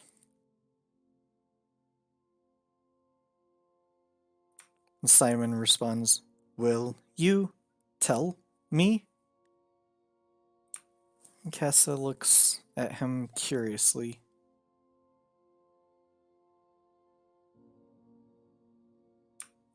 Maybe, but not yet. Simon sort of slumps his shoulders. Okay, and walks back over near Turksian. If I'm close to Simon, I'm gonna whisper over to him and say, "Hey, I think there might be some more information where we're going, so be patient." I hope so. I miss my maker. Keep your eyes open or turned on. Yes.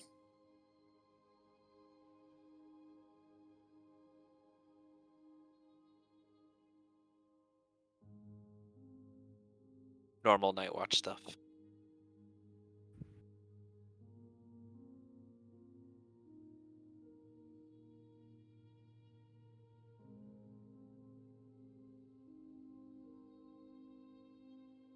Alright, night once again is really quiet. You all take your normal watch. Kessa does nothing, but you get the sense that she's not really sleeping. Is she an elf or she do we know what she is? You said she was kind of fey looking, right? Yeah, looks elfish. Okay, so maybe not a sleeper anyway. Probably meditating. How to kill us. During the later watch, like when Turksine and I are up, Panoply's gonna be usually like herself restless and just do circles outside of the camp. Does if she watches from the dark forest, like does this person seem to move or track her at all? Turn her head towards a sound, ear twitch. Make a perception check.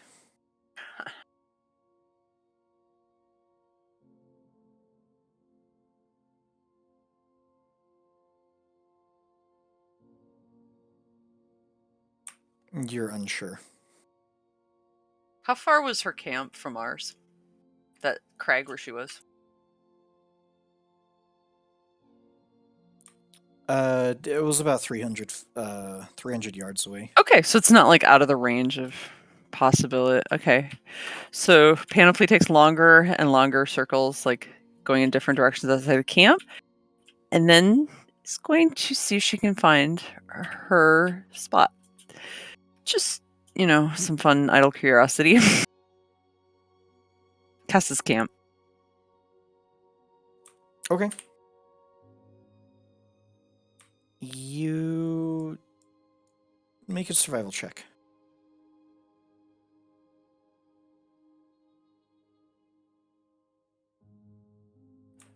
You're unable to find anything. Oh my gosh. What a pro. Okay. Even sneaky with her campfires.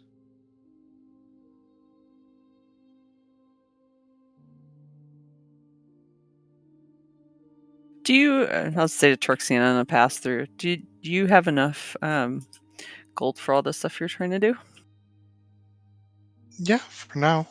Okay. Eventually we'll find another place with more spells, but have a pretty good stock saved up right now.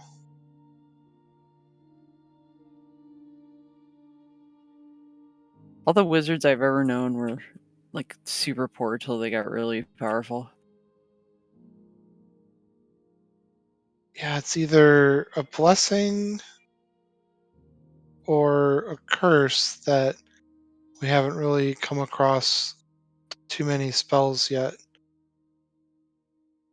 I think I've copied down the 2 spells that we've managed to find, but Do they have like academies here? I mean, like these people, the Wallach people or the Prospero people? I don't know about the Volek, but there is an academy at the nation of Prospero. Unfortunately, whether it's my humble upbringing or I'm honestly not sure, but they rejected my application. Oh, Who needs them, right? yeah. I mean, if we go to the other continent and if we go where we were from, they have an academy there. And I mean, I guess I've never tried. I don't know how picky they are. They do have this kind of belief there that you can be more than, it's like even if you're poor, I think there's money and stuff. I don't really know how it works, but my grandma was super poor and she's important now. That sounds nice. I mean, all we had was, the humble inn on the trade roads. We were really the only stop between a few major towns, so we had a lot of travelers coming through, which at least kept some coin in our pocket. We were really the only rest stop for days in either direction, but kind of lonely out there at the same time. See, I was raised in a city and we had pretty much everything we needed, but I don't like it. It's uncomfortable. Kind of partially because I look weird and I just don't like talking to people usually. I'm gonna go do another watch. Just sleep again.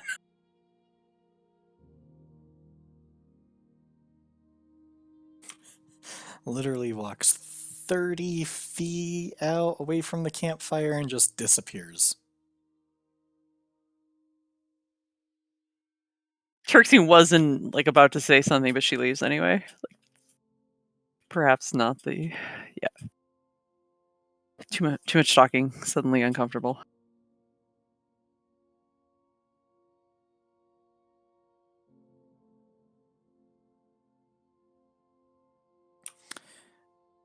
You all have a rest feels rather uncomfortable with this individual in camp. But you all rest. And in the morning, you prepare breakfast. Simon is writing in his journal again. Do you need to ride a horse or do you go separate? How do the horses work with this place? I love horses, don't get me wrong, but they seem like a lot of trouble sometimes. You won't be able to take the horses inside of the factory, but we can find a safe place for them. That is, of course, some kind of monster comes and finds a free meal. Yeah, well, it's a chance we all take.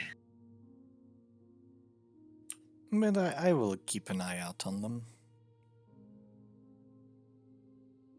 At least she doesn't look like she's poor enough to be a horse thief.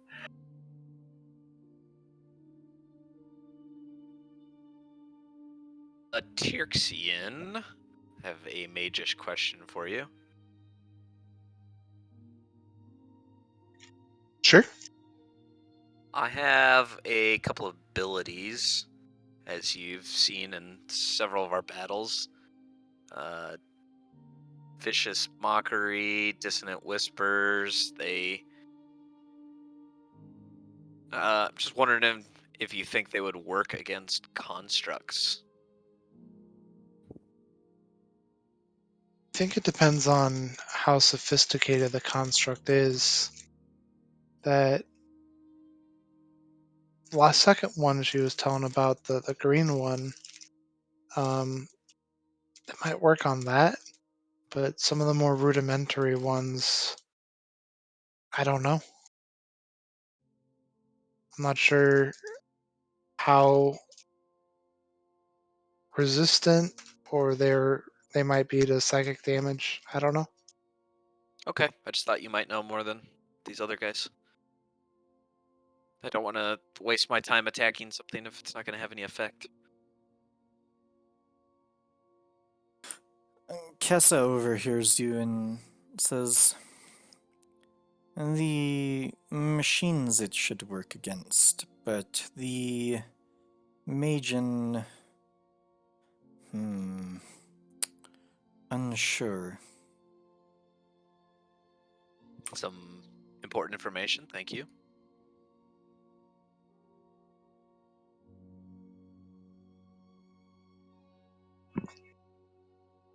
I don't know if there's any other strategy we could discuss other than go in and kill stuff. Oh, I completely think that everything in there will be trying to kill you, and that your only hope is to subdue Egrith Runai. Whether or not you want to keep her alive is up to you. I think we offered you a little bit more gold to satiate your, I guess you would phrase it, moral compass, conscious, yeah, whatever you would like to call it. As an aside to the group, I don't know if it's going to be possible, if we should even be aiming to try to pull out Egrith alive. I feel like that would be a losing battle. I feel like we have to try at least. Yeah, I don't think I came here with the intention to be an assassin. Well, that might be the way that the battle goes. Just brace yourself.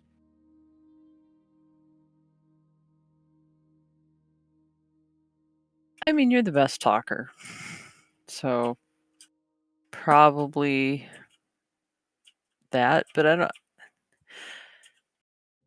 Simon, Well, can hopefully robots be charmed? Hopefully I you, can talk a little better than I can play my lute. do you find this guy charming, Simon? Yes. There you go. Simon Be likes fine. my jokes. Even his music is okay at times. Oh, what a sweetheart. I don't know why Kaim doesn't understand your jokes. What do you mean? It makes no sense. Maybe we can reprogram him. Hey, that's a good idea. Takes a lot of time and energy to reprogram, and there's certain things like, yeah, some qualities just are better in some people than others. See Kaim in the back flexing his muscles. Maybe we could reprogram a few points of intelligence into him. Kessa approaches, seeming a little impatient. Would you like to leave now, or shall I give you another hour? We can go now.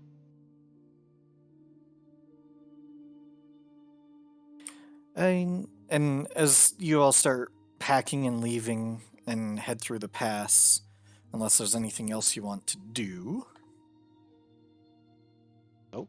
Lead the way. she makes, I don't really want to call it small talk, but she does speak of Egreth. And says, if you plan to subdue her, just know that a wizard isn't exactly incapable of fighting back when all of her belongings are taken. That just a simple flick of the wrist could be enough for a certain spell.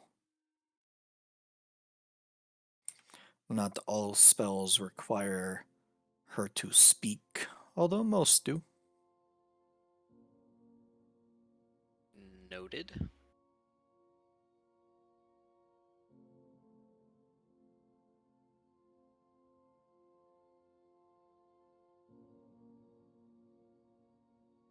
Is the place well lit? I would presume so. Basic human, can't see in the dark. Oh, Egreth, yes. I mean, I wouldn't call her basic, but human. I mean, regarding vision.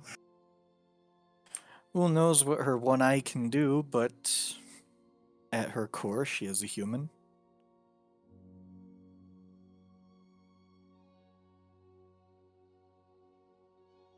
Okay, well, let's go. Alright, you spend another 8 hours traversing.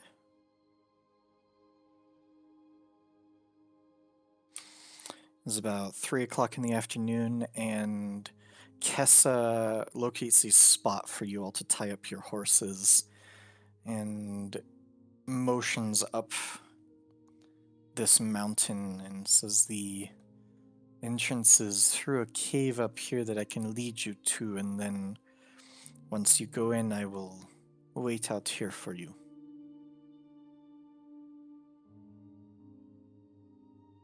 I take all of my stuff that is not that horse. Okay. Anything you all want to do before heading into the cave of whatever?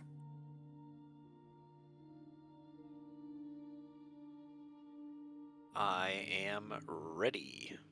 Give mage armor on, just out of character. Stay Yep. here. Kaim's just watching her.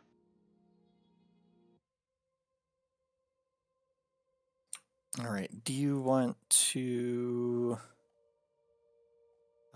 cast a spell to take it off of your spell slot? Sure. Maybe You already would have your AC set up. it be wise for me to cast Aid before we go anywhere, since it's an 8-hour spell?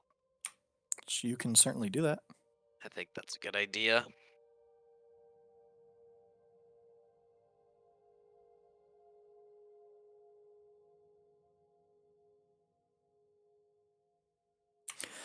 Kessa hands Kaim a pair of shackles. Ooh, what are these for? And they are unusually light. And she says, and cut the foreplay, but it is helpful if you put these on Egreth if you intend to keep her alive. Do they work on you? She stares at you blankly. I'm just swinging the shackles in his hands. Panoply kicks him in the shin on the way past. Ow! Alright, fine. Panoply, with your higher perception, notice that she's fingering a dagger. I whisper to Kaim, "Hey, I think I saw her blush." She has her hood up and her mask up. That's okay. I'm still gonna tell him. Yeah, this is what really gets stabbed. I contemplate what life would be like in a two-party system with a wizard. After these guys get themselves killed. As the three guys move forward, Kessa looks at Panoply and just whispers, I'm impressed that you have been able to continue helping out this group of individuals. It pays to be ugly sometimes. Honestly, you could bulk up your clothes. There's probably some ways to do it. Well, I guess you have the advantage of being able to disappear in the darkness. Also true. So far. Well, good luck. You may keep anything that you find that takes your fancy, and I recommend disarming Egreth of all of her belongings. She won't be needing them if you keep her alive, and, well, dead people definitely don't need their belongings.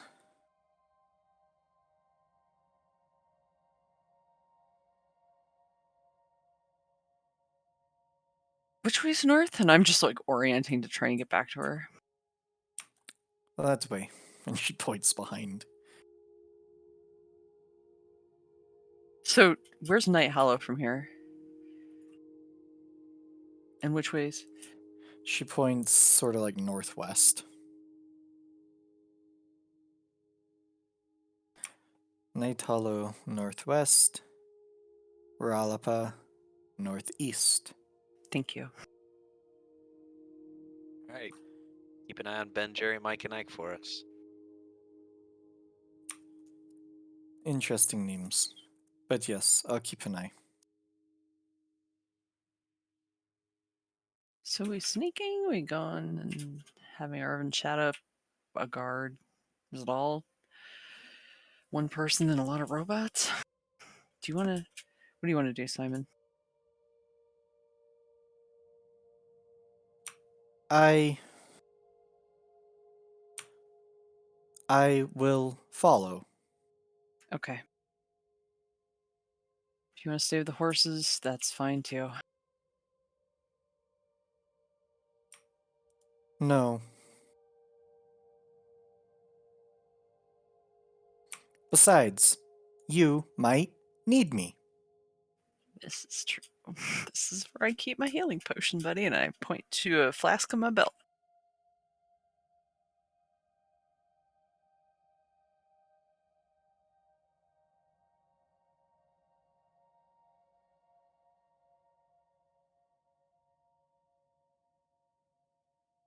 I notice Arvin has made everybody else stronger and smile slightly.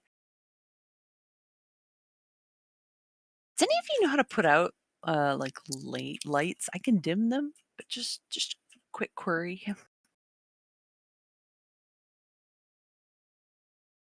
You take out the lights, then I can't see. Actually, that's a lie. I can see. You can see in the dark, dummy. No, I don't have anything to Okay, just check. extinguish flame yet. I can make flame. Halfway there.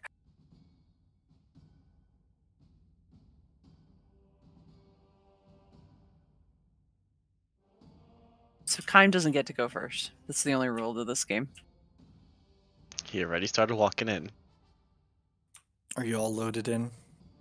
Yeah. Yes. Underground factory. You'll descend for probably a half hour. And what was a more natural looking cave that did have obvious signs of being carved out a little turns into an actual built out ramp leading downward, and there are grooves in the ramp that look like a cart could go up and down them.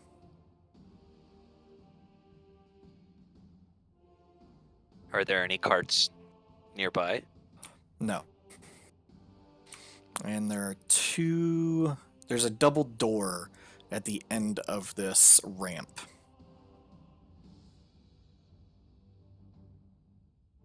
Maybe we should just like write her a note and ask the robots to deliver it. What do you think, Turxian? Good. Ah, sorry. I mean, you seem like a very reasonable person. What do you guys think? Wait, what? Why don't we What are you just talking like about? have Turxian write her a letter and we go up and say, please deliver this to Miss Runai and see what they say. Like, hey, Deliver the these- letter to who? What are you talking about? this Egrith Runai. Dude, were you not listening to what Kesalenko was saying? Everything down here wants to kill us, and you want to give it a letter? I mean, maybe it doesn't want to kill us yet. All right, you write the letter, we'll send you in. Tell us how it goes. Well, I'm just saying, like, Can send me in. no, you're too dumb. Just saying, like, hey, we had some information. Like, Turxian loves information. We could say, so we wrote a letter. We don't know how you feel about it, but just like explain the situation. Like, the nation of Prospero is coming here to kill you, and this other person doesn't want you to fall into their hands. So maybe, like, would you prefer to go with them? That's a wonderful idea, but if we're going off the information we've learned, this lady's a little nutty. Not sure she's gonna react too well to a letter like that. Yeah. And it might But- buy her time to actually run. Well, I mean, I don't think we're gonna sneak. Kime is so loud. Last time we gave anybody a chance to react, they escaped without us ever finding them. It's true. I guess I wouldn't fulfill that contract. Yeah, if there was a chance that we could get a hold of someone like that, I think it would be worth it, but this seems like a situation where we're walking into a lion's den. Do all wizards just have that ability to go other places, Turxian? Like, you have not done that. I don't. Maybe she's not one of them. Do you know anything about this person, Simon? Yes. Does she have the ability to go places like in a wizard way, like to escape?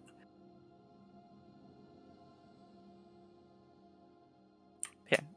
I do not know. Did she like you? Yes. Oh boy. Should we send Simon with the leather? I knew exactly what you were thinking. Now, the negative side to that could be that she just takes Simon and goes. Yeah. Or her constructs open on fire on him too. Or they kill Simon, or they turn Simon somehow. Do you like her? No. Okay. She hurt the maker. Whoa. Oh. Whoa. What do you Okay. mean? Physically or emotionally? Yes. Well, I'm prepared. I'll stand back behind you guys. Go ahead. They were in a relationship. Oh Yeah. shit. That's No what wonder happens she's when you introduce shackles. no wonder she's nutty. He probably broke up with her. I don't understand. Me neither. It's a human thing. Weird. Yeah, we don't understand it either. All right. Well, if we're done coming up with plans, I'm just gonna barge in. Okay. Hello. I'm with you. You walk into a chamber that has 2 torches, a bunch of crates, and 3 robotic looking creatures and an individual wearing armor with green skin and a very large greatsword. One of the servitors looks at you and asks you for documentation. Kaim will just kind of look around and pat on his armor, like looking for his pockets. 1 second, please. What is your name? Kaim. The documents are here somewhere. Kaim. Kaim. Kaim does not compute. Who are you? No, I don't compute, but somewhere here. Hold on. It's the understatement of the whole session. Your panoply snort outside. The green individual moves forward and draws its greatsword and points at Kaim and says, "He's not allowed here." What? I And haven't showed you my documents yet.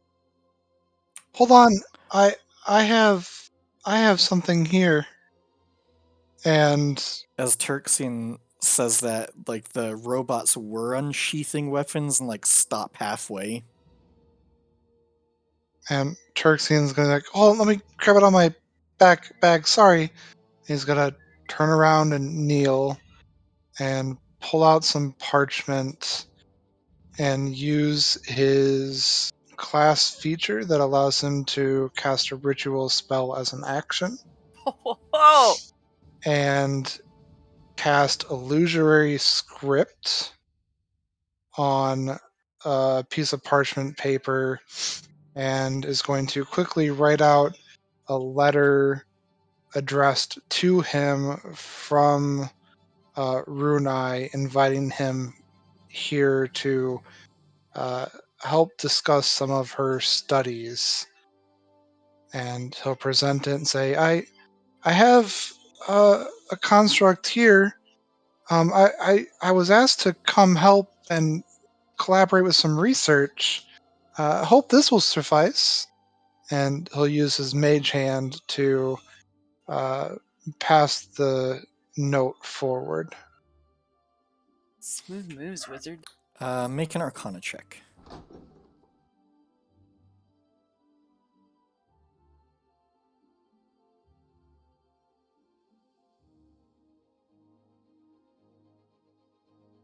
Not bad.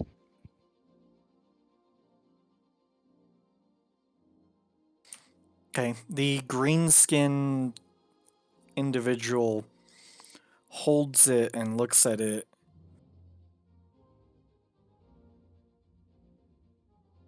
And looks at the thrall next to it and hands it the note and speaks in a series of zeros and ones.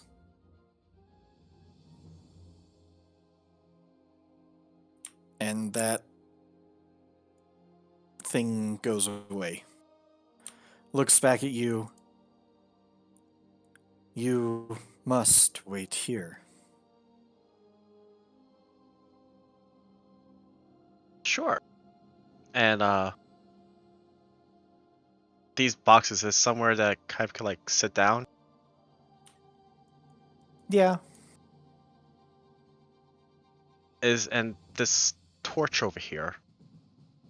It's just a regular torch. Yeah. I'll just kind of sit by it and maybe knock it over by accident. Pretend to knock it over by accident and like try to pat it out. Try not to cause a fire. I mean, it's ensconced in the wall, so it's a little difficult to just knock out. Okay, never mind. I'll just sit on the box then.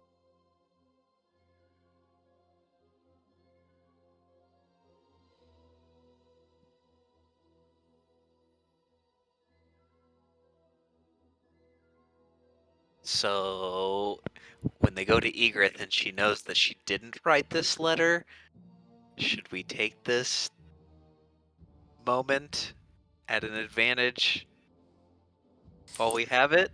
So what did you say the letter was about? The letter was an invitation for me to come and collaborate on her research, and I brought Simon as proof of my capabilities. And who was the invitation from? Her. Although she is a little mental. Maybe she'll accept it. Okay. A good 10 minutes go by. And eventually that robot that left comes back.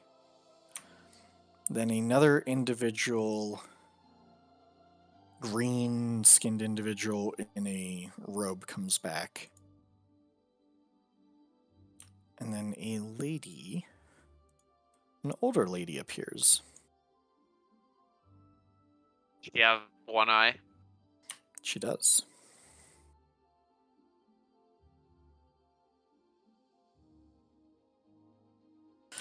She also has a little white owl.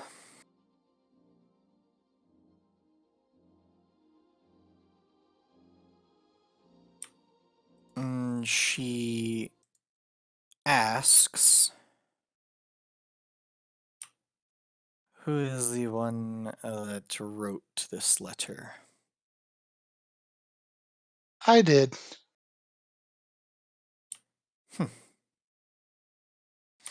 I You say you have something that I might be interested in? invitation and information. Apologies for the deception to bring you up here. We were asked to come here to help extricate you. It seems like the nation of Prospero has caught wind of your experiments and are sending people to come and capture you. We understand that you don't necessarily have the best ties with the Volok state, but they've offered to at least let you come there and work there. The alternative is, just behind us, there's probably agents from Prospero heading for your lab right now. Believe me, we come completely in peace, just trying to help get you out of here.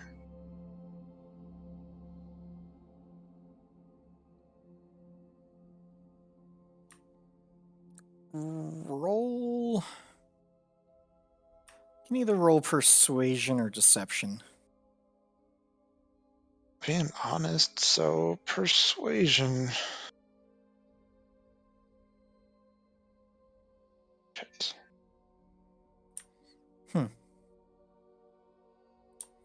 I don't think I need anybody's help evading the nation of Prospero. Well, they know all about your studies now. One of your clients must have told them about you because there's notice boards, or there's posts on notice boards up all over the place about your capture. and rewards. Believe me, we're not here to capture you and bring you to Prospero. We really want nothing to do with them. You plan to capture and bring me to who then? Not capture at all. Just wanting to offer you sanctuary in the Volok state. The Volok State Sanctuary. It was their offer. That sounds like being sent into the dungeons and interrogated. Do you have Panoply comes up, she's like, do you have a way out of here besides like the front door or something? Well, wouldn't you like to know? Yeah, actually, because I'm really nervous. People are going to creep up behind us at the moment. Would be unfortunate.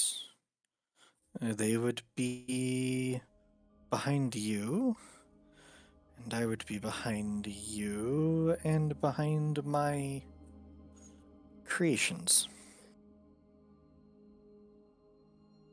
I don't. I'm sure they're impressive, like for real. But plain talk, like there's other places in the world too. Do you recognize this construct? I gesture towards Simon. Oh god, oh god. Here's your Axis robot. She looks at him and says no. Oh, well, he said he remembers you. The former master apparently used to be your friend. I am sure.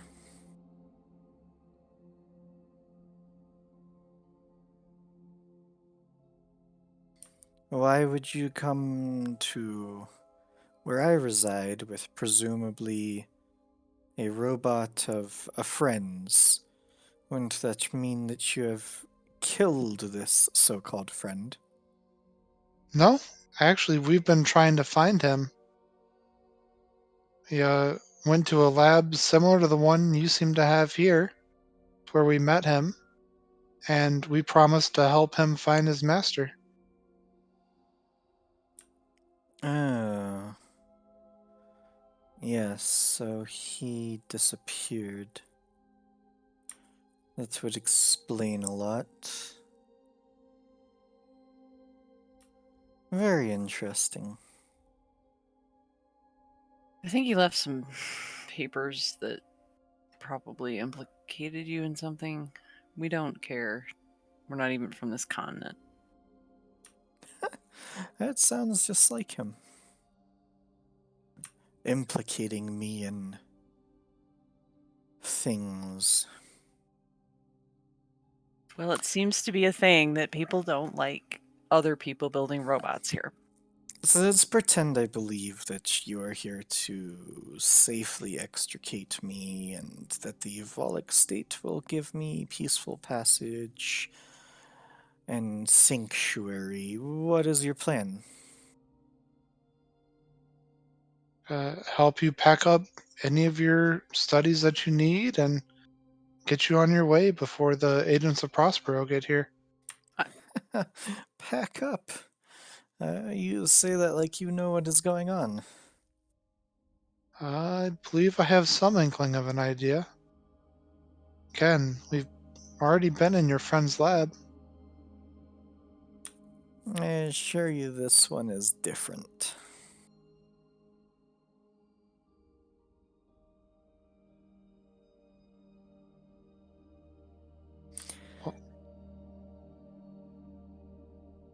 This is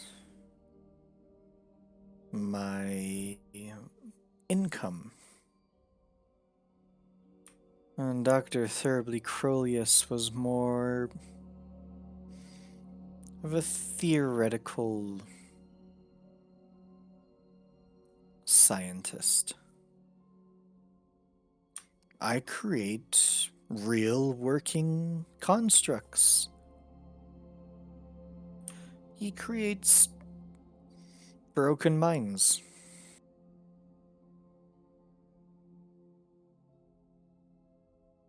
Well, I mean, you can't spend money if you're dead. Like, the knowledge, you have the knowledge, right? Like, I get the impression you're really smart. Thank you. I get the impression that I'm really smart too.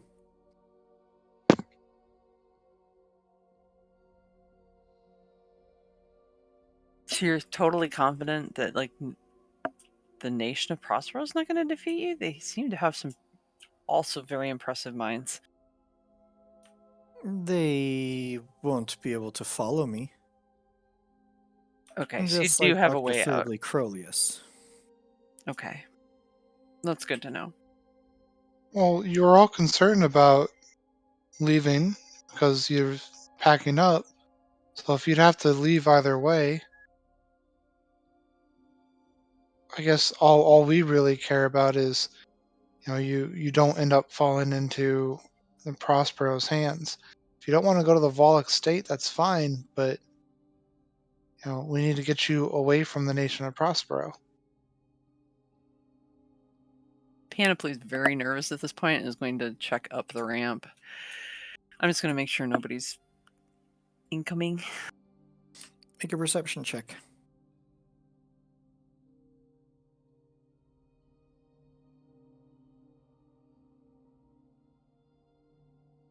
Feeling her get restless, I'll have Gilfy fly out past her and perch up at the end of the tunnel. Okay. Gilfy can make a perception check too.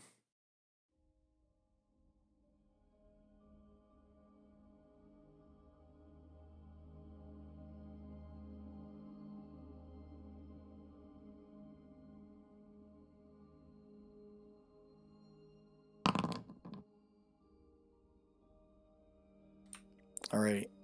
You don't notice anything. Okay.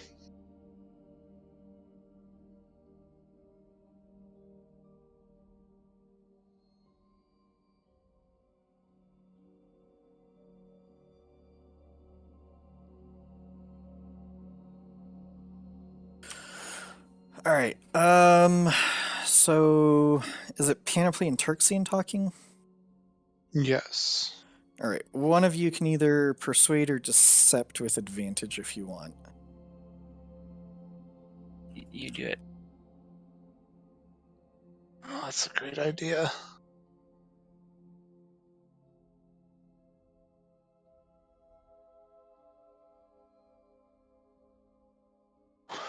Oh, that's Gilfy. Hold on. You just want to take the 2 rolls? I just not have the -2. It would have been a 6.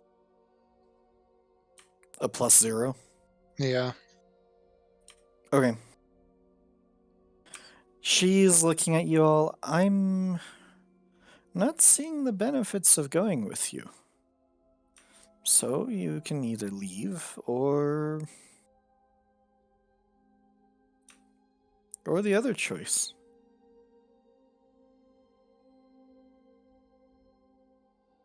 Would we have free passage if we chose to leave at this point?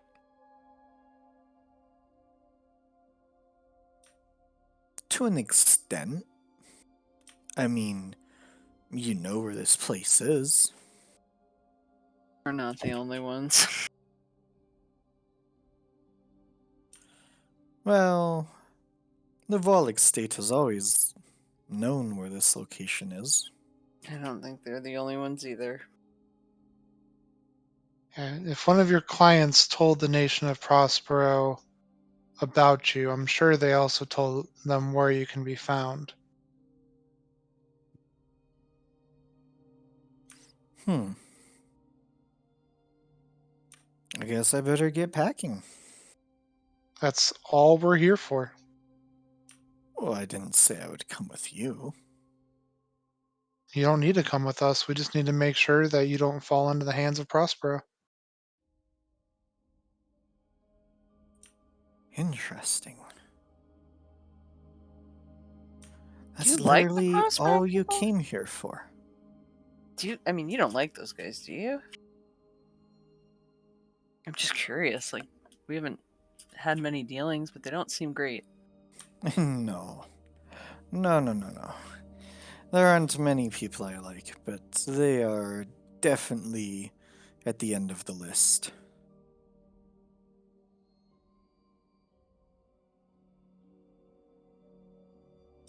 Is it this time?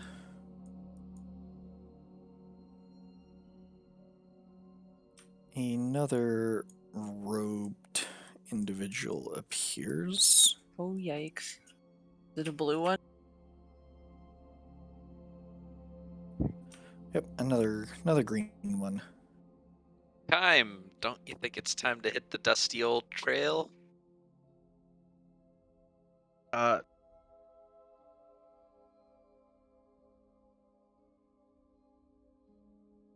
don't know. Lady, do you really want to die to Prospero?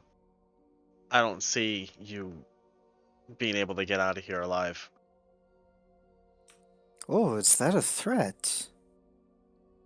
No, it's a warning. Warnings, threats. They all sound similar to me. You know, my previous husband gave me a warning, and I retaliated with a threat. Well, I'm not your husband or your ex-husband or whatever, and we're trying to help you. Would you like to be one? Are you offering? Is she pretty? No. Not at all. Well, I mean, I think you would be fun to experiment on. I'd like to see you try. Gilfie is up the stairwell? Or Yeah. up the ramp? Yep. Panoply, make a perception check. And actually, all four of you can make a perception check.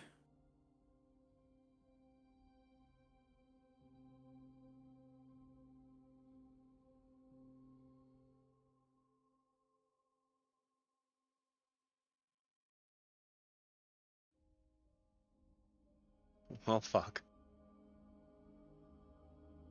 Is that our friend?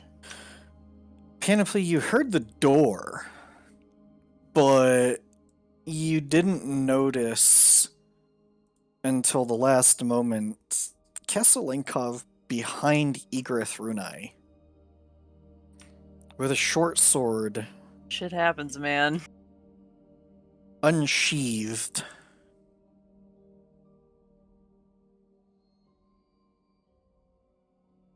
And plunges it through the back of Egrith Runai. And Keselinkov is an assassin. Oh, So God. during a first turn against any creature that has surprise, it's a critical hit.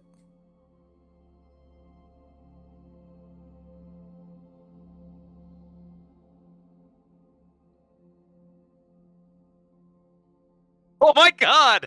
Where did that come from? Oh my shit. And that's where we're going to end tonight's session. Shit! What? Should have listened to us, bitch! That was a little dramatic. Oh, damn. Talk about proving the point. Cliffhanger! That's our kill. That doesn't count. Well, she's not dead yet. Yeah. Good lord, that was a lot of dice. Yeah. Is that how other monsters feel when they see Panoply attack? What? Do like 50 damage in one turn? Oh, that was only her first attack. Yeah, it's insane. That was before she pulled out her boot daggers. Is there a second attack? Our session ended, we'll never know. I think only the first one is automatic crit. Small hit. Anyways, well, that's where we're going to end this session. Nice, good idea. Whew. You guys rolled terribly on your